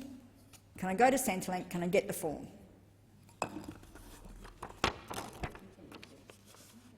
Yes, you can, Senator. And mainly through the new suite of technology that's currently being put into all of the Centrelink offices that provide you with that bank of access, so the person in Centrelink can assist the person to get access to it online. Senator Siewert. Thank you. And then they'll be able to get the guide. So now, have you got a list of things that now for these criteria that you think or that you consider will be necessary to meet the criteria? Is there documentation? Will they have to go somewhere to get somebody to verify they've been that what they're doing in terms of the health and safety of the person and the community? It's those sort of more, what I see as the harder things to prove that I think are going to be concerning people about how they satisfy those criteria. Minister. Yeah, look, thank you. And one of the things that we are currently in the process of doing is working through what is going to be the most streamlined, easiest way for us to make a determination about someone's preparedness or preparation to be able to exit the card if they're currently on it. But because, as you would understand, many of these situations are quite different from each other, that we've actually taken much more of a sort of a case-by-case approach to how this might be managed. But I take your point, that's not the question you're asking. We will provide a guide that will have I suppose, outline what a normal, non-complicated process would be for the average person who would seek to come in and get the exemption. But we are also very mindful, and this is why we're particularly mindful on putting determined timeframes on, that sometimes there is a level of complexity in being able to get the information, and because of the people not being able to provide the information, the difficulty of being access the information. So under a normal set of circumstances, the criteria and the process through which the person needs to follow, and the requirement for the evidence that they need to that would be required for the exemption application will be clearly set out in the guidelines, and obviously somebody there to help them through that. But we also would put on record that we understand that sometimes it's not a straightforward process, and if that was the case, then we are intending to put in a case-by-case sort of process that could sit around more complicated cases. Senator Seward. Thank you. Can I ask, in terms of the issue they brought up during my second reading contribution, this conflict, well, I see a potential conflict between the wellbeing provision of mental, just say, for example, because it's where I've had a little bit of experience where someone has poor mental health and applying for a wellbeing exemption. How will that then interact with the opt-out provisions where it talks about somebody's health and safety of the person and the community? If I just apply for a wellbeing exemption, will that just be considered in and of itself?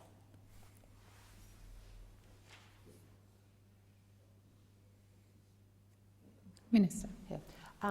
The conditions that exist around the exit provisions for under the basis of wellbeing will remain the same. And I suppose, I thank you for raising the question, it would be my interpretation that the wellbeing provision would be considered a higher level of exit priority, simply because you're talking about somebody's personal well-being, as opposed to I suppose, a more straightforward financial capability exemption. So I think you would have to prioritise somebody's health and well-being above financial circumstances. So I think the well-being one would go first. Senator Brown. Thank you, Madam Deputy President. Before I get on to some specific questions I just wanted to follow up Senator Seward on two questions. How many people have contacted the department to come off the card? And the second one was, I just wanted to seek some clarification about who will help people get off the card.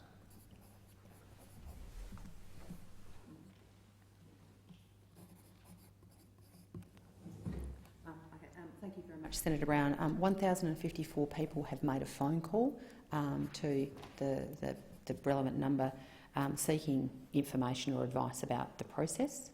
And in terms of the process for being able to, who will assist, it would depend on the individual what sort of services that they are seeking. At the moment, anybody who's currently on an Inju card or on the cashless debit card has access within their community to service providers, locally based service providers that can assist them with any issue that they might have with their card. Those people will remain available to them to assist them in the process if they choose to seek an exemption, whether it be on the wellbeing side of criteria or whether it be on the financial criteria. But equally, we will also make sure that the service, the exit, assistance in exit is available by phone, and that there are also provisions made online so that it gives the person who's wishing to seek the exit provision an opportunity or a choice of the way that they might like to choose to make their application. So, either you might have to give me an example in terms of going to a location, but I want to know is exiting off the card, is that only going to be provided online or by phone, or are there services, and what are those services, that will help people exit off the card? Well, just as an example, Centrecare is a provider that we use in Kalgoorlie. Centrecare provide all of the services and the resourcing to somebody who is currently on the Cashless debit card in that particular trial region.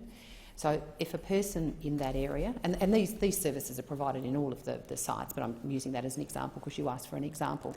So if the individual who wanted to seek a financial exemption wanted one-on-one assistance in making their application, they could make an appointment, they could go into Centrecare in Kalgoorlie and they could sit down with the person in Kalgoorlie and actually have them assist them in filling out the form, even to the point where if they needed assistance with interpretation, as an example, because obviously we want to make sure that we are assisting them in their native or their mother language. So if they already are. We already have translation and language services that are available in these communities. And so, if the person went in there and they wanted the maximum level of assistance to enable them to be able to make the application, then they could go into one of these places and actually have somebody sit with them and take them through the whole process and tell them, what information they needed to provide, and possibly even assist them in how they might be able to access that information as well. Senator Brown. I now want to go to some questions around cost of the CDC.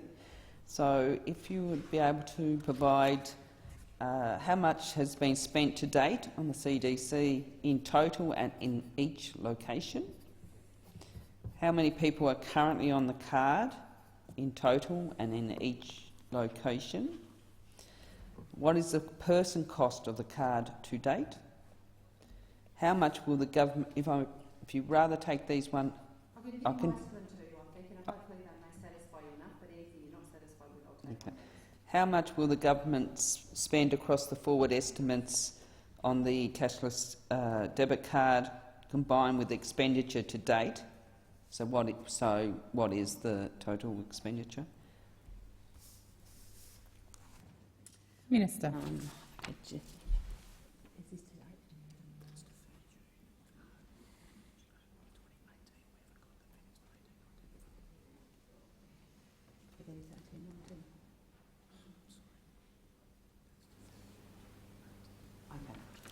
Okay, thank you very much.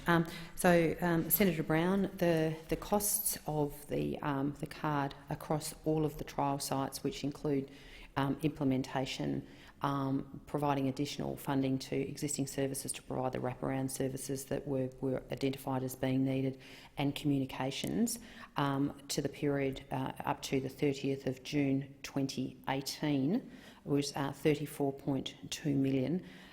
Unfortunately, I don't have the site-by-site costs to break down to you. There are approximately 12,000 participants on the card, but I can provide you with the numbers for each of the individual sites. And they're budgeted $126 million over the forward estimates for the ongoing CDC program. Senator Brown. Just following up on those responses, so are you able to give me cost per location on notice?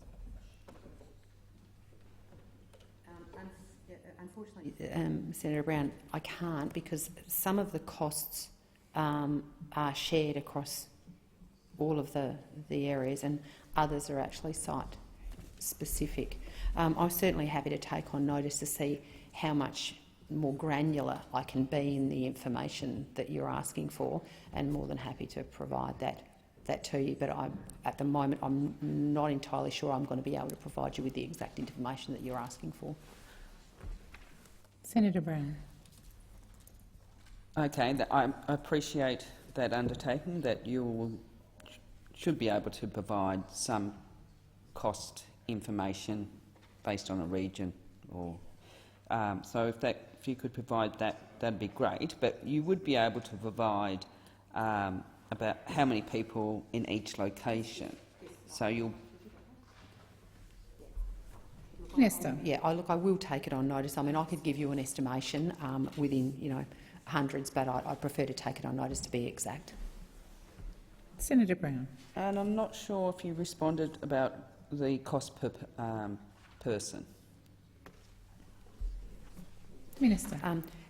Look, I mean, obviously, we can do an extrapolation out about the number of people that are currently affected by the card and the amount of money that's been spent on the trial. And I could say to you that on average it was X amount per person. But one of the things that I can absolutely assure you of is that the variation in the costs from individuals of assisting them with the card, vary quite significantly. Senator Brown. Okay, thank you. I now want to just ask some questions around outages in terms of the, the operation of the card itself. So, how many people have been impacted by the cashless debit card outages to date? Where have the outages occurred? What is the longest outage? How does the Minister expect people to buy groceries or pay bills on time if the card is not working? How many people have missed payments or incurred overdue charges because of card outages? And I ask these questions because, as you would be aware, Minister, there have been confirmed reports of, card outages preventing people from shopping using their card. Minister. Sorry? We have already. Okay. Senator, I suppose one point being there are often outages that are occurred through external forces, whether a power outage or an FPOS terminal from a bank's down, or the technology within a particular facility is down, and so we wouldn't have necessarily any information that relates specifically to outages that were outside of our control. But what I will take on notice and provide you with information is if there have been any card specific, so in relation to the technology or the use of the card specifically, that have prevented somebody being able to use it in a facility that they would expect to have been able to use it, I'll get that information.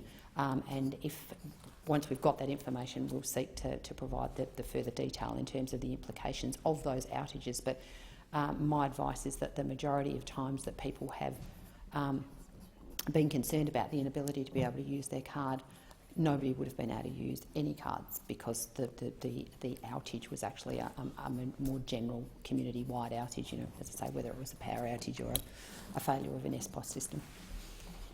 Senator Brown. I accept that that nobody would have been able to use cards, but other people have other means of buying basic requirements. Just putting that on record, as the Minister would know. But I wonder how many have there been any complaints to the department around outages by the services that are funded, as you say, to assist people on the CDC or by shop owners? Minister. You're suggesting complaints made by local partners, so like Centrecare as an example, or a shop, or yes, any complaints around outages by shop owners, people that are actually on the card, or community organisations that are assisting people that are on the card that have come and complained to them. Minister. Look, Senator Wright, in terms of the specific details, I'm happy to take that on notice and provide you with any detailed information in terms of the breakdown of the kind of numbers that we're getting from those particular cohorts. But I am advised that it is not a high number of communications that come to us relate to the implications of outages. Senator Brown. Thank you, Madam Deputy President. Can I now go, Minister, just to some questions around the expansion? So, what the process the government will take to choose a card provider? Minister. Yeah. Senator, whilst the government's policy position remains consistent, and that is that we will be using the information and the information that we've collected through the reviews of these trial sites, on which to make any decision as to further activity in relation to the cashless debit card in Australia, no decisions have been made at this stage, so the policy remains the same. Senator Brown. So, are you saying that there's been no decision for further expansion? I'm talking about the NT in Cape York. Minister. Thank you very much. That's Ms. Adjei.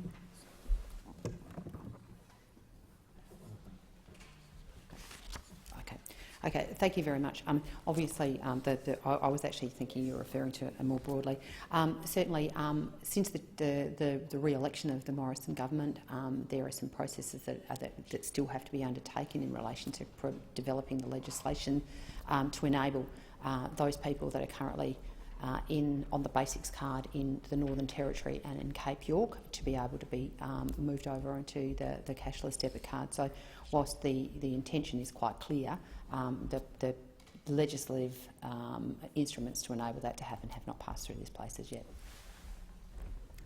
Senator Brown. So I just want to confirm you've made no decision as to whether as to how you'll choose a card provider, so open tender, or you might consider rolling it over to Inju.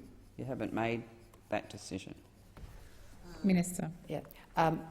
Look, whilst I don't have the details exactly in front of me, what I can assure you is that any procurement process that was undertaken by the government in relation to the provision of any service will be undertaken subject to the appropriate procurement guidelines, of course, but I don't have any further detail than that in terms of exactly how that process is going to occur, when it's going to occur, and obviously understanding that we need to get legislative authority from this place before we can proceed anyway.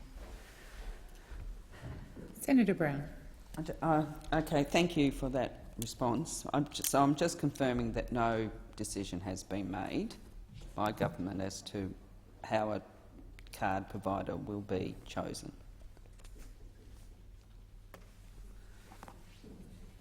Yes, I can confirm that, Senator. Senator Brown. So can you give me some information around the cost that Inju charges the government for each card issued? And how much profit does Inju make from the cashless debit card? Minister. Okay, I'm advised that it's less than $1,000, but I would have to take on notice the details, and I may not even be able to get access. So, I may not even be able to get access to that information, but I certainly will take the question on notice and provide the information that I am able to. And just in response to a previous question you asked that I took on notice that I no longer need to.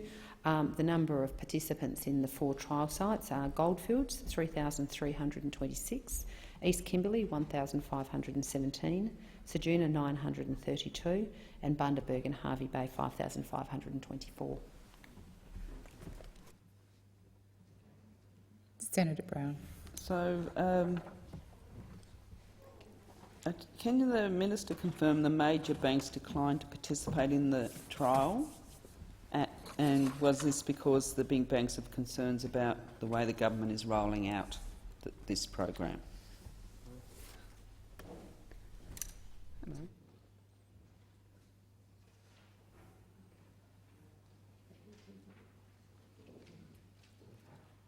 Minister.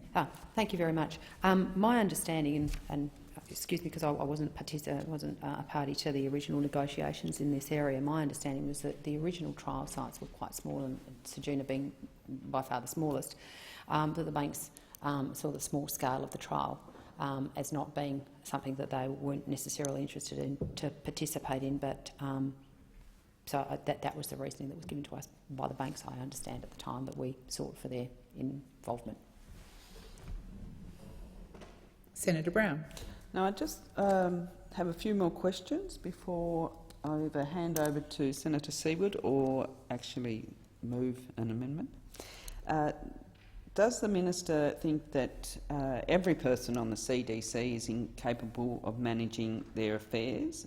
And does the community think that every trial site has adequate services such as health, education, early intervention, drug and alcohol rehabilitation, job creation? Minister. Yeah, look, thank you very much. Well, one of the things that was so important about the standing up of this particular trial initiative was the fact that it was co-designed, and we worked very closely with the communities, bearing in mind, Senator, that the 4 communities that are participating in the trials actually voluntarily put forward their communities to be part of the trial. So we work very closely with those communities to make sure that the outcomes that we're seeking to achieve, and that is, better community outcomes as listed, I don't need to repeat them all to you, that have previously resulted from a prevalence of drug, alcohol and gambling addiction and abuse. So we work with the communities to make sure that those outcomes are appropriate, the people are being appropriately targeted, to make sure that we deliver the good outcomes that the community have requested by voluntary participation in this particular program. And your second question was? Senator Brown. It's around the communities where the trials are occurring. Minister. Yeah, the adequacy of the services.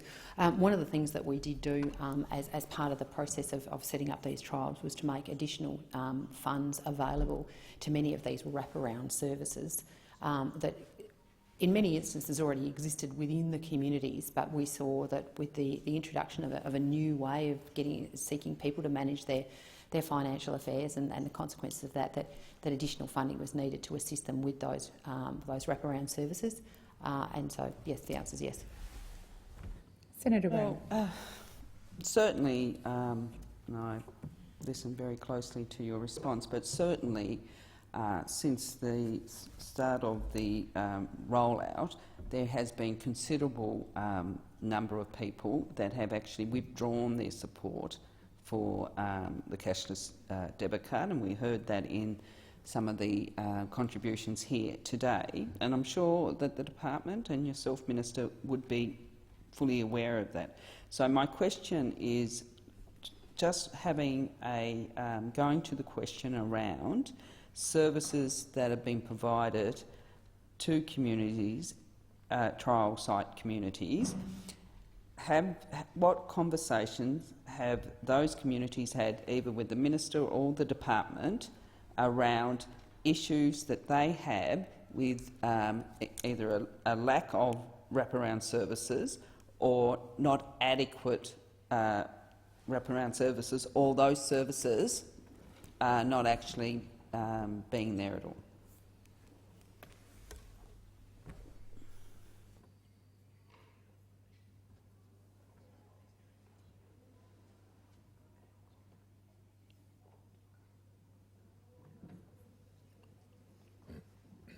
Minister. Thank you very much. And sorry for taking so long, but it's an important question. As part of the rollout of the trial and the assessment of the outcomes that the trial is delivering, we review all services that relate to, I suppose, the outcome criteria that we're dealing with, and you refer to them, whether they be domestic violence services, police services and the like. We do that every year, and where it is identified that there is additional services required, we would seek to work with the state governments and other partners in these trials to make sure that the adequacy of the services was addressed. Senator Brown. I thank you for that, Minister, for that response, but my question was about any complaints that have been directed to the Minister or DSS. But I do want to, just before you respond to that part of the question, can you, Minister, guarantee that there's drug and alcohol rehabilitation services in every location, every trial site location?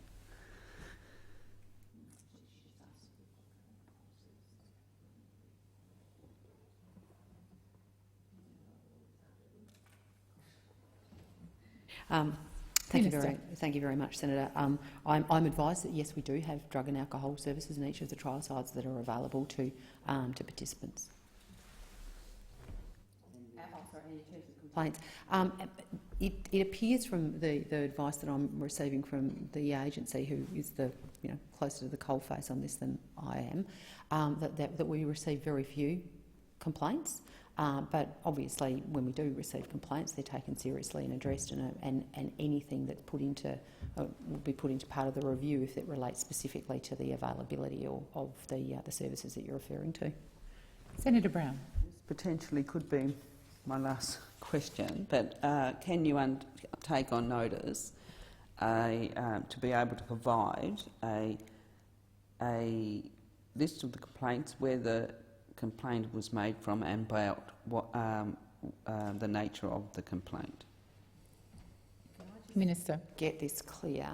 Do you want the complaints in relation to the provision of services? So anybody who's made a complaint that an issue that is one of the outcomes that's targeted as part of the use of the card, that when they have made a complaint about the inadequacy of the service that was provided to them to deal with the issue that they've brought forward. Senator Brown. Essentially, yes. So I'm trying to get an understanding. We talked about wraparound services earlier, around whether the services that have been provided in every trial site are adequate, and whether communities or community leaders have come back to you or the department about the fact that whatever's been provided, if it is being provided, is not adequate, and I would like to know where that complaint came from, which location. Minister. I'm much clearer about what you've asked for, and of course I'll take that on notice. Senator Brown. Right. Okay, Senator Siewert, are you seeking the call? Yes? Yeah, sorry. I'm trying to reorganise a committee meeting I'm supposed to be chairing right now, so I apologise. I wanted to chase up the alcohol and drug services, and I realise it might be a bit hard to give me it to you off the top of your heads, but could you provide now an update on which services are funded or available in each of the trial sites, what they're funded for, and which ones are the new services that have been provided through the trial process, or the funding through the trial process? Minister. Do that. Senator Siewert. Thank you. Can I go back to some of the questions or the lines of inquiry I was asking before, which is about the criteria? And I want to go back to now the financial, being able to manage your financial affairs, wondering what specifically will be required there, and will someone with financial management qualifications be providing the advice to the Secretary over whether somebody can? I'm particularly interested here because what I consider good financial advice, good financial management for someone low income may in fact be very different to what someone with a lot of income can provide, can do. So, for example, I know from personal experience, I'm living on a very low income, you sometimes don't pay a bill on time because you can't afford it, but you know you've got until this much after the due date to pay it. So you'll pay this bill because that one is just becoming due and you're just about to get your power turned off. And then you'll pay this one. You're managing your money because you have very little, but for people who don't understand how people on low incomes manage their money and manage to make ends meet, may see that as poor financial management. Minister. Yeah, well, look, thank you very much, Senator Siewert. And I think what you raise here is the specific nature of dealing with many of these issues on a case-by-case basis.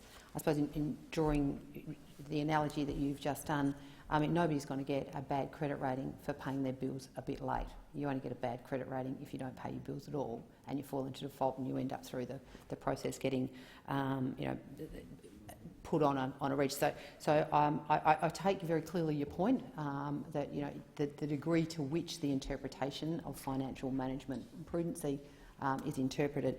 So of course, looking at the holistic sort of suite of issues that would, as part of this legislation, would be seeking for someone to be able to demonstrate that they were able would be able to demonstrate. I clearly take on board your point about the interpretation of financial management and the necessity for the person who's making the determination within the department to take on board the issues you raise about low-income earners and and how they manage their money. So I suppose what I can say is that I believe for this to be able to work, it needs to be able to have the level of nuancing that you're referring to and case-by-case management. There will be a whole heap of people that will just tick the box on every occasion and it will all be fine, but there does need to be a level of leniency that is provided to accept the demonstration of the example you just gave. Senator Siewert. Thank you for understand where we're coming from on this. At the beginning of your answer, you referred to a credit rating. Do I take it that somebody's credit rating will therefore be used as part of this process? No, I think I was just drawing an analogy to suggest that your analogy of somebody who paid their bills late really did not warrant the tagging as being a bad financial manager. I was probably using that as an example of where I think society would accept was a bad financial manager. Yeah, there was not meant to be any link between the two. Senator Siewert. Thank you for that clarification. What sort of documentary evidence in terms of being able to manage your financial affairs is it envisaged that will be required for someone to be able to demonstrate that they can manage their money? Minister. Look, I would think on generally things like bank statements, proof that things like rent had been paid on time. That those bigger ticket items. Senator Siewert. Thank you. I wanted to go back quickly to an answer that you gave to Senator Brown in terms of the support organisations, or we can get advice and support for filling in the form. I think you referred to INJU. No, that was my mistake. I apologise, and I correct the record that I wasn't actually meaning INJU themselves. But the interface between the person who's on the card and INJU goes through a local service provider like Centrecare, and I think I was referring to the Centrecare type organisation. Senator Siewert. I think the concern that at least some people in the community would have is if they had to go to INJU for advice, they'd see that as a conflict of interest. Okay. Senator Siewert. Can I go to the issue that I raised in terms of the health and community worker not having a direct professional relationship with the trial participant? Can I ask how you would intend to deal with that, i.e. ensure that somebody who is asking for someone to be, someone's assessment to be, or exit application to be reconsidered, in other words, to be reconsidered, put back on the card, how you will guarantee that that person is in a position to make an informed, through professional contacts, recommendation for that to happen? Minister. Look, you raise a very good point, particularly in relation to whether the person, because we're talking about small communities in many instances, whether the person's actually talking as the community worker or whether they're just talking as a member of the community. What I think we would seek to make sure here is that anybody from a community worker or a health worker that made a recommendation that somebody who had exited the card should no longer be exited, or somebody who wasn't on the card should be on the card, would probably trigger an investigation, but that in and of itself would not be sufficient for any action to be taken. So if a health worker or a community worker suggested to or made an application to the Department of Social Service to indicate that somebody should be on the card, that would trigger us checking, but it would not in and of itself. Yeah, and they must only do that as in their professional capacity. I understand your point that how do you define between professional and non-professional, but it certainly would not be in and of itself sufficient to have the person put back on the card. Senator Siewert. I understand what you've said. You built that into the process, so it's a reconsideration, not automatically off the card, back on the card. My concern is that a person who has received an exemption will then there's a degree of trauma then going through, well, somebody's now said that I need to go back on the card. That person hasn't any professional relationship to me. I haven't gone to see them at the health clinic. I haven't accessed the service that they may be working in, because a community worker could be somebody working in an NGO, for example. I don't have any professional relationship with them. They've just rung up the department or done whatever the process will be. Now I'm faced with proving all over again that I meet all the criteria. I really don't see how that's fair. Minister. And I probably gave you the wrong answer to the previous question when not understanding.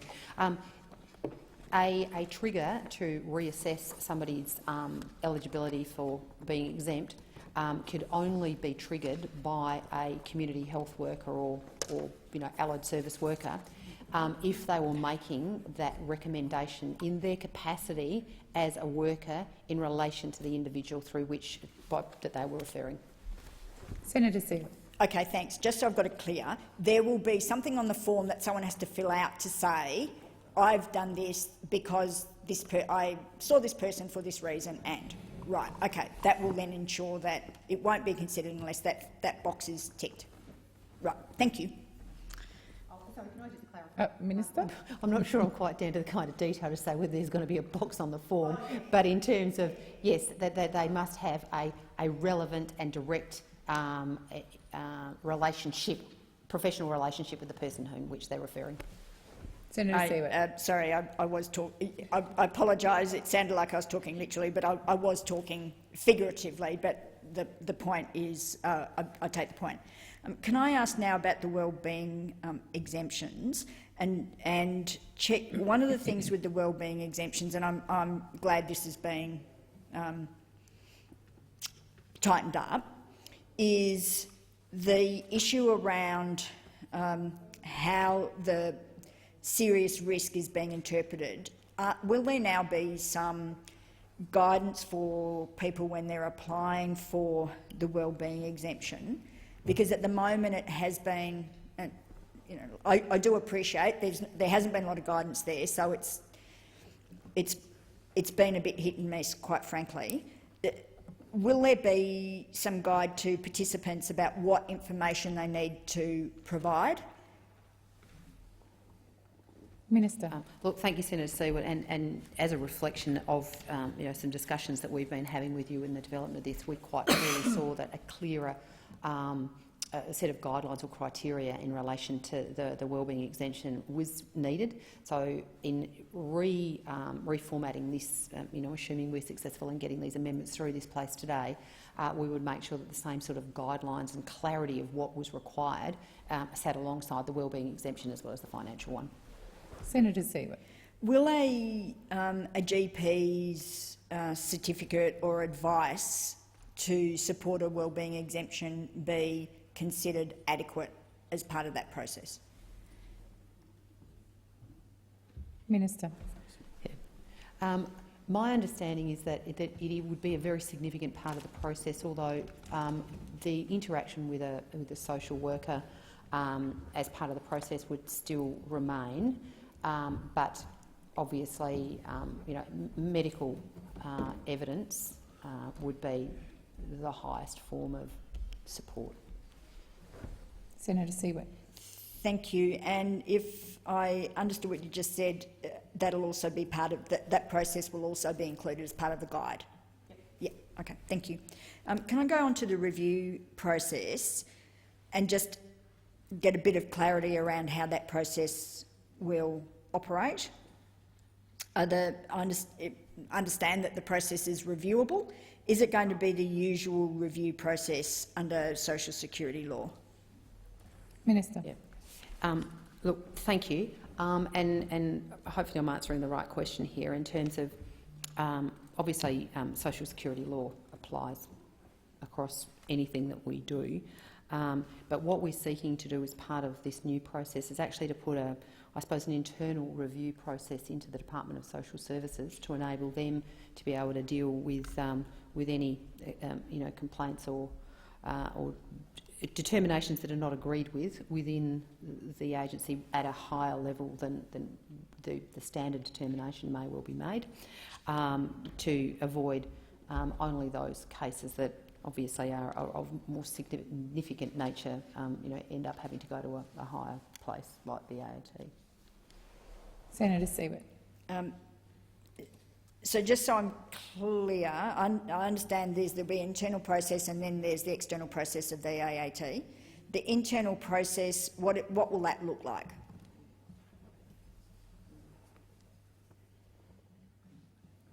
Minister. Okay. The internal review process already exists within social services, but in effect what it would be is a review by somebody much more senior within the agency. I mean, obviously the delegated power for determination rests with the Secretary, but realistically the Secretary is not going to be doing all the detail. So the process, the internal review process, enables the person the opportunity to have it reviewed by somebody much higher in the organisation. Senator Siewert. So I understand that'll be your usual process then. Is that what I understand? Okay, that's okay. Thank you. Can I then that'll apply for both wellbeing and opt-out exemptions. Okay, thank you. For the Hansard, that's a nod. Can I ask, in terms of the data that's provided, because with both of these processes, some quite sensitive data will be provided. What arrangements are in place to make sure that they're adequately protected? How long will the data be stored for, or will it be destroyed after the decision-making process? Minister. Okay. All data that's collected by the Department of Social Services is collected in accordance with the Privacy Act, and we also have a set of privacy principles that exist within our agency because of the sensitivity and the quantum of information, personal information we have about people. But also in the Social Security Administration Act, there are a number of provisions that provide very, very clear circumstances in which information could be used for any other purpose apart from the purpose of which it was provided. More than happy to provide you with those details if you'd like. Senator Siewert. Thank you. That'd be appreciated if you could. I only have a few more left, and I've got a couple in terms of related to amendments, but I've only got a few more left. In terms of the consultation process for under 124 PBH7, can you just outline what definition you're using for local communities and consultation?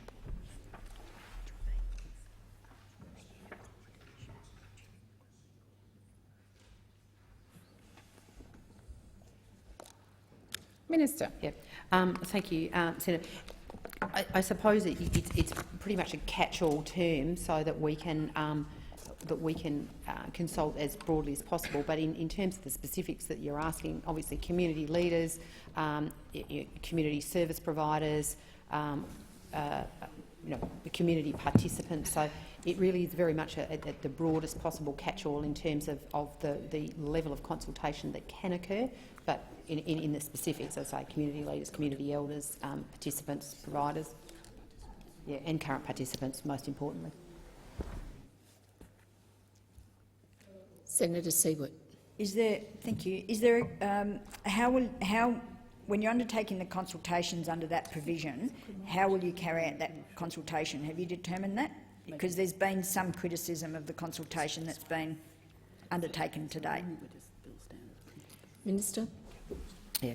Look, as part of this process of co-design, one of the things I think is really important is to make sure that we continue to work with the individual communities about how they would like the consultation to occur within their particular areas. So whilst we absolutely support the concept of consultation and the importance of it for this particular project, probably would be seeking to tailor our consultation processes so that they meet the desires of the individual community. So we'd certainly be working with the community participants, community, elders, suppliers, providers, etc., to make sure that the consultation covered the broadest range of people possible, but also that the process of consultation reflected what that community wanted and the people within that community that they wanted to participate in that consultation.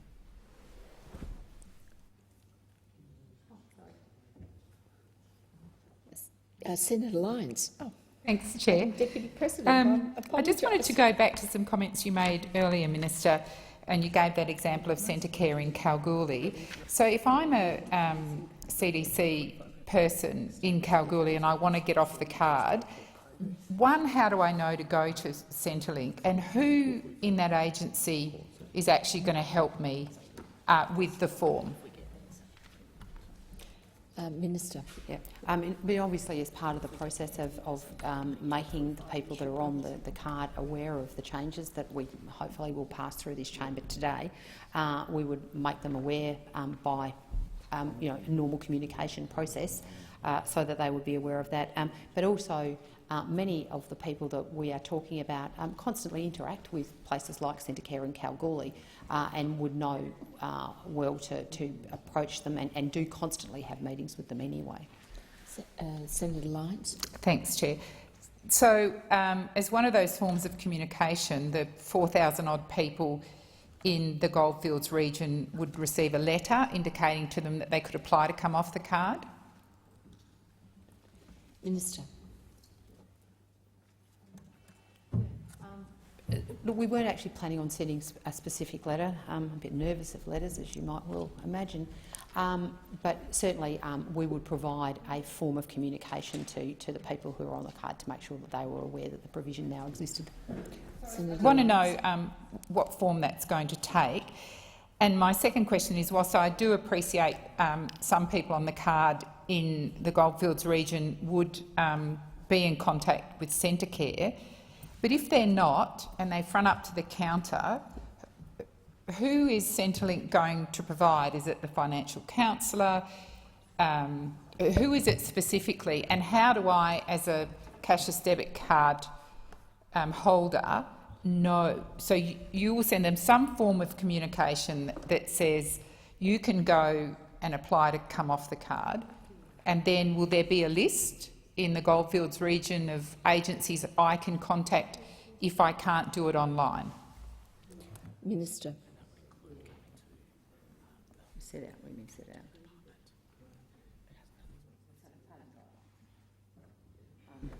Okay. Well, obviously anybody that's currently on the card would be aware of their service provider within their region that they would engage with if they had any other issue in relation to the card. So, there is nobody in any of these sites that already doesn't have a place that they would know to go to if they needed to change any of their conditions, get information, provide assistance, etc. So that already exists.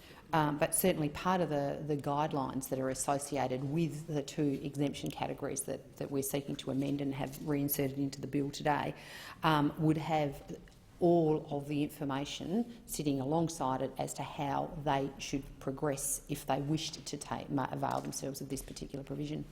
Senator Lyons. Thanks, Minister. And you have been very clear about saying that the information would be alongside of any other information they get, and I think we all accept that.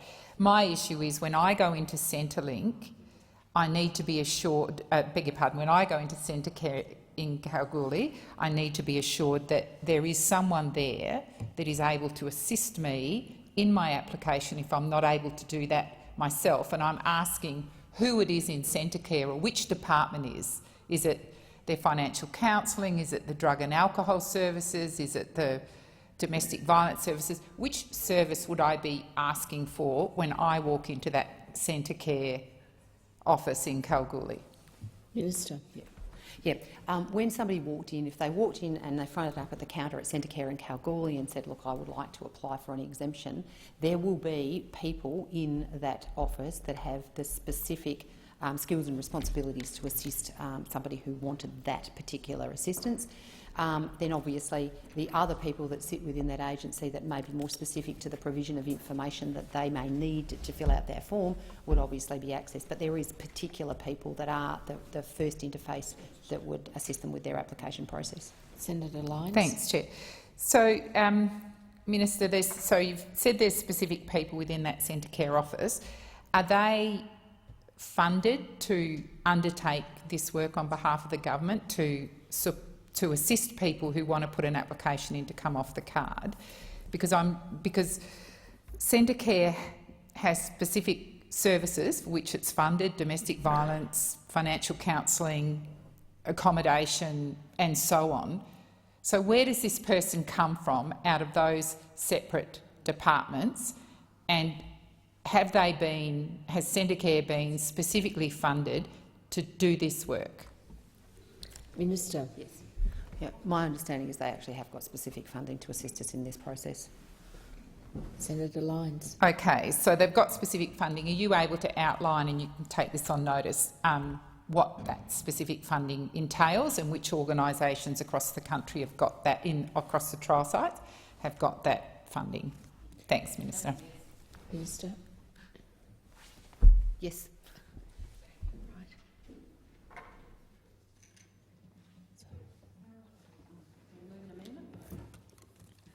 Senator Brown. Oh, thank you. I actually wanted to move the first of our amendments. So on sheet 8731. Senator Brown, I'm told that you'll have to ask for leave to move them all together. Is that your intention? Yes, it is. Is leave granted? So the amendments that the opposition putting forward on sheet 8731 will require the department to make a decision on the application to leave the card within 21 business days. There is a stop the clock provision to extend the time when further information is requested from the applicant, and we believe that this is a fair amendment because people should be able to get off the card in a timely fashion and get on with their lives. I recommend the amendment. The question is that the amendments be agreed to, and that's amendments 1 to 4 on sheet 8731, moved by Senator Brown. All those of that opinion say aye. Those against say no. No. The ayes have it. Division required. Ring the bells for 4 minutes.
So one.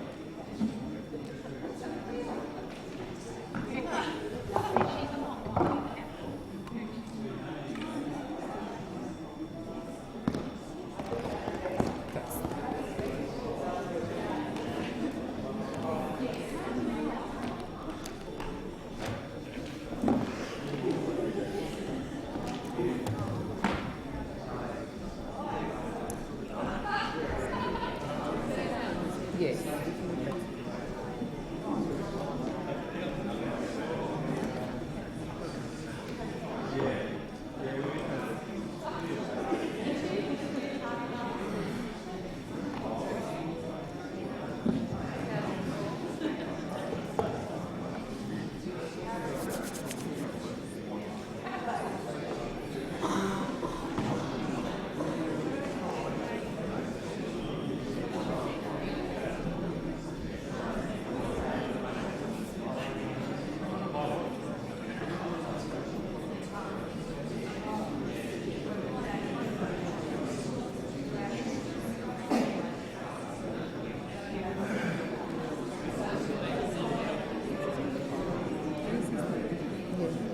Everyone's been.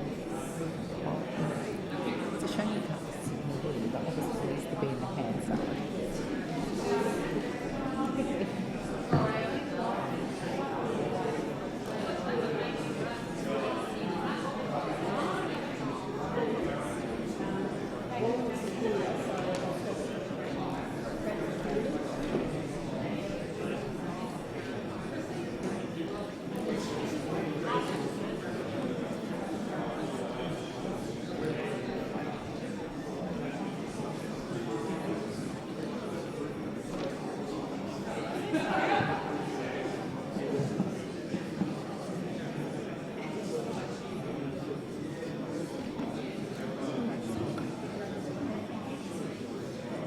Lock the doors.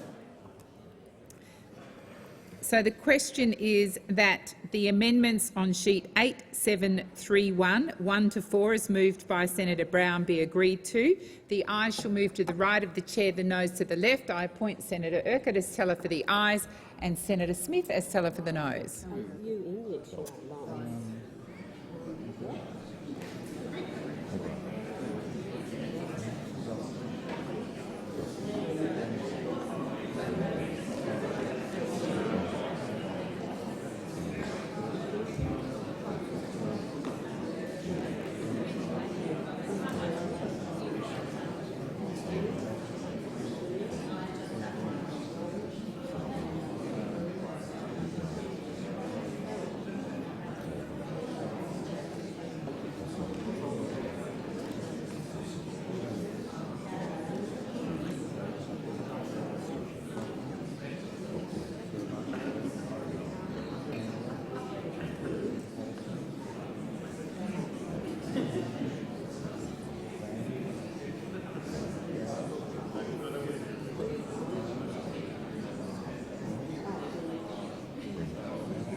Order. There being 33 ayes and 35 noes, the matter is resolved in the negative.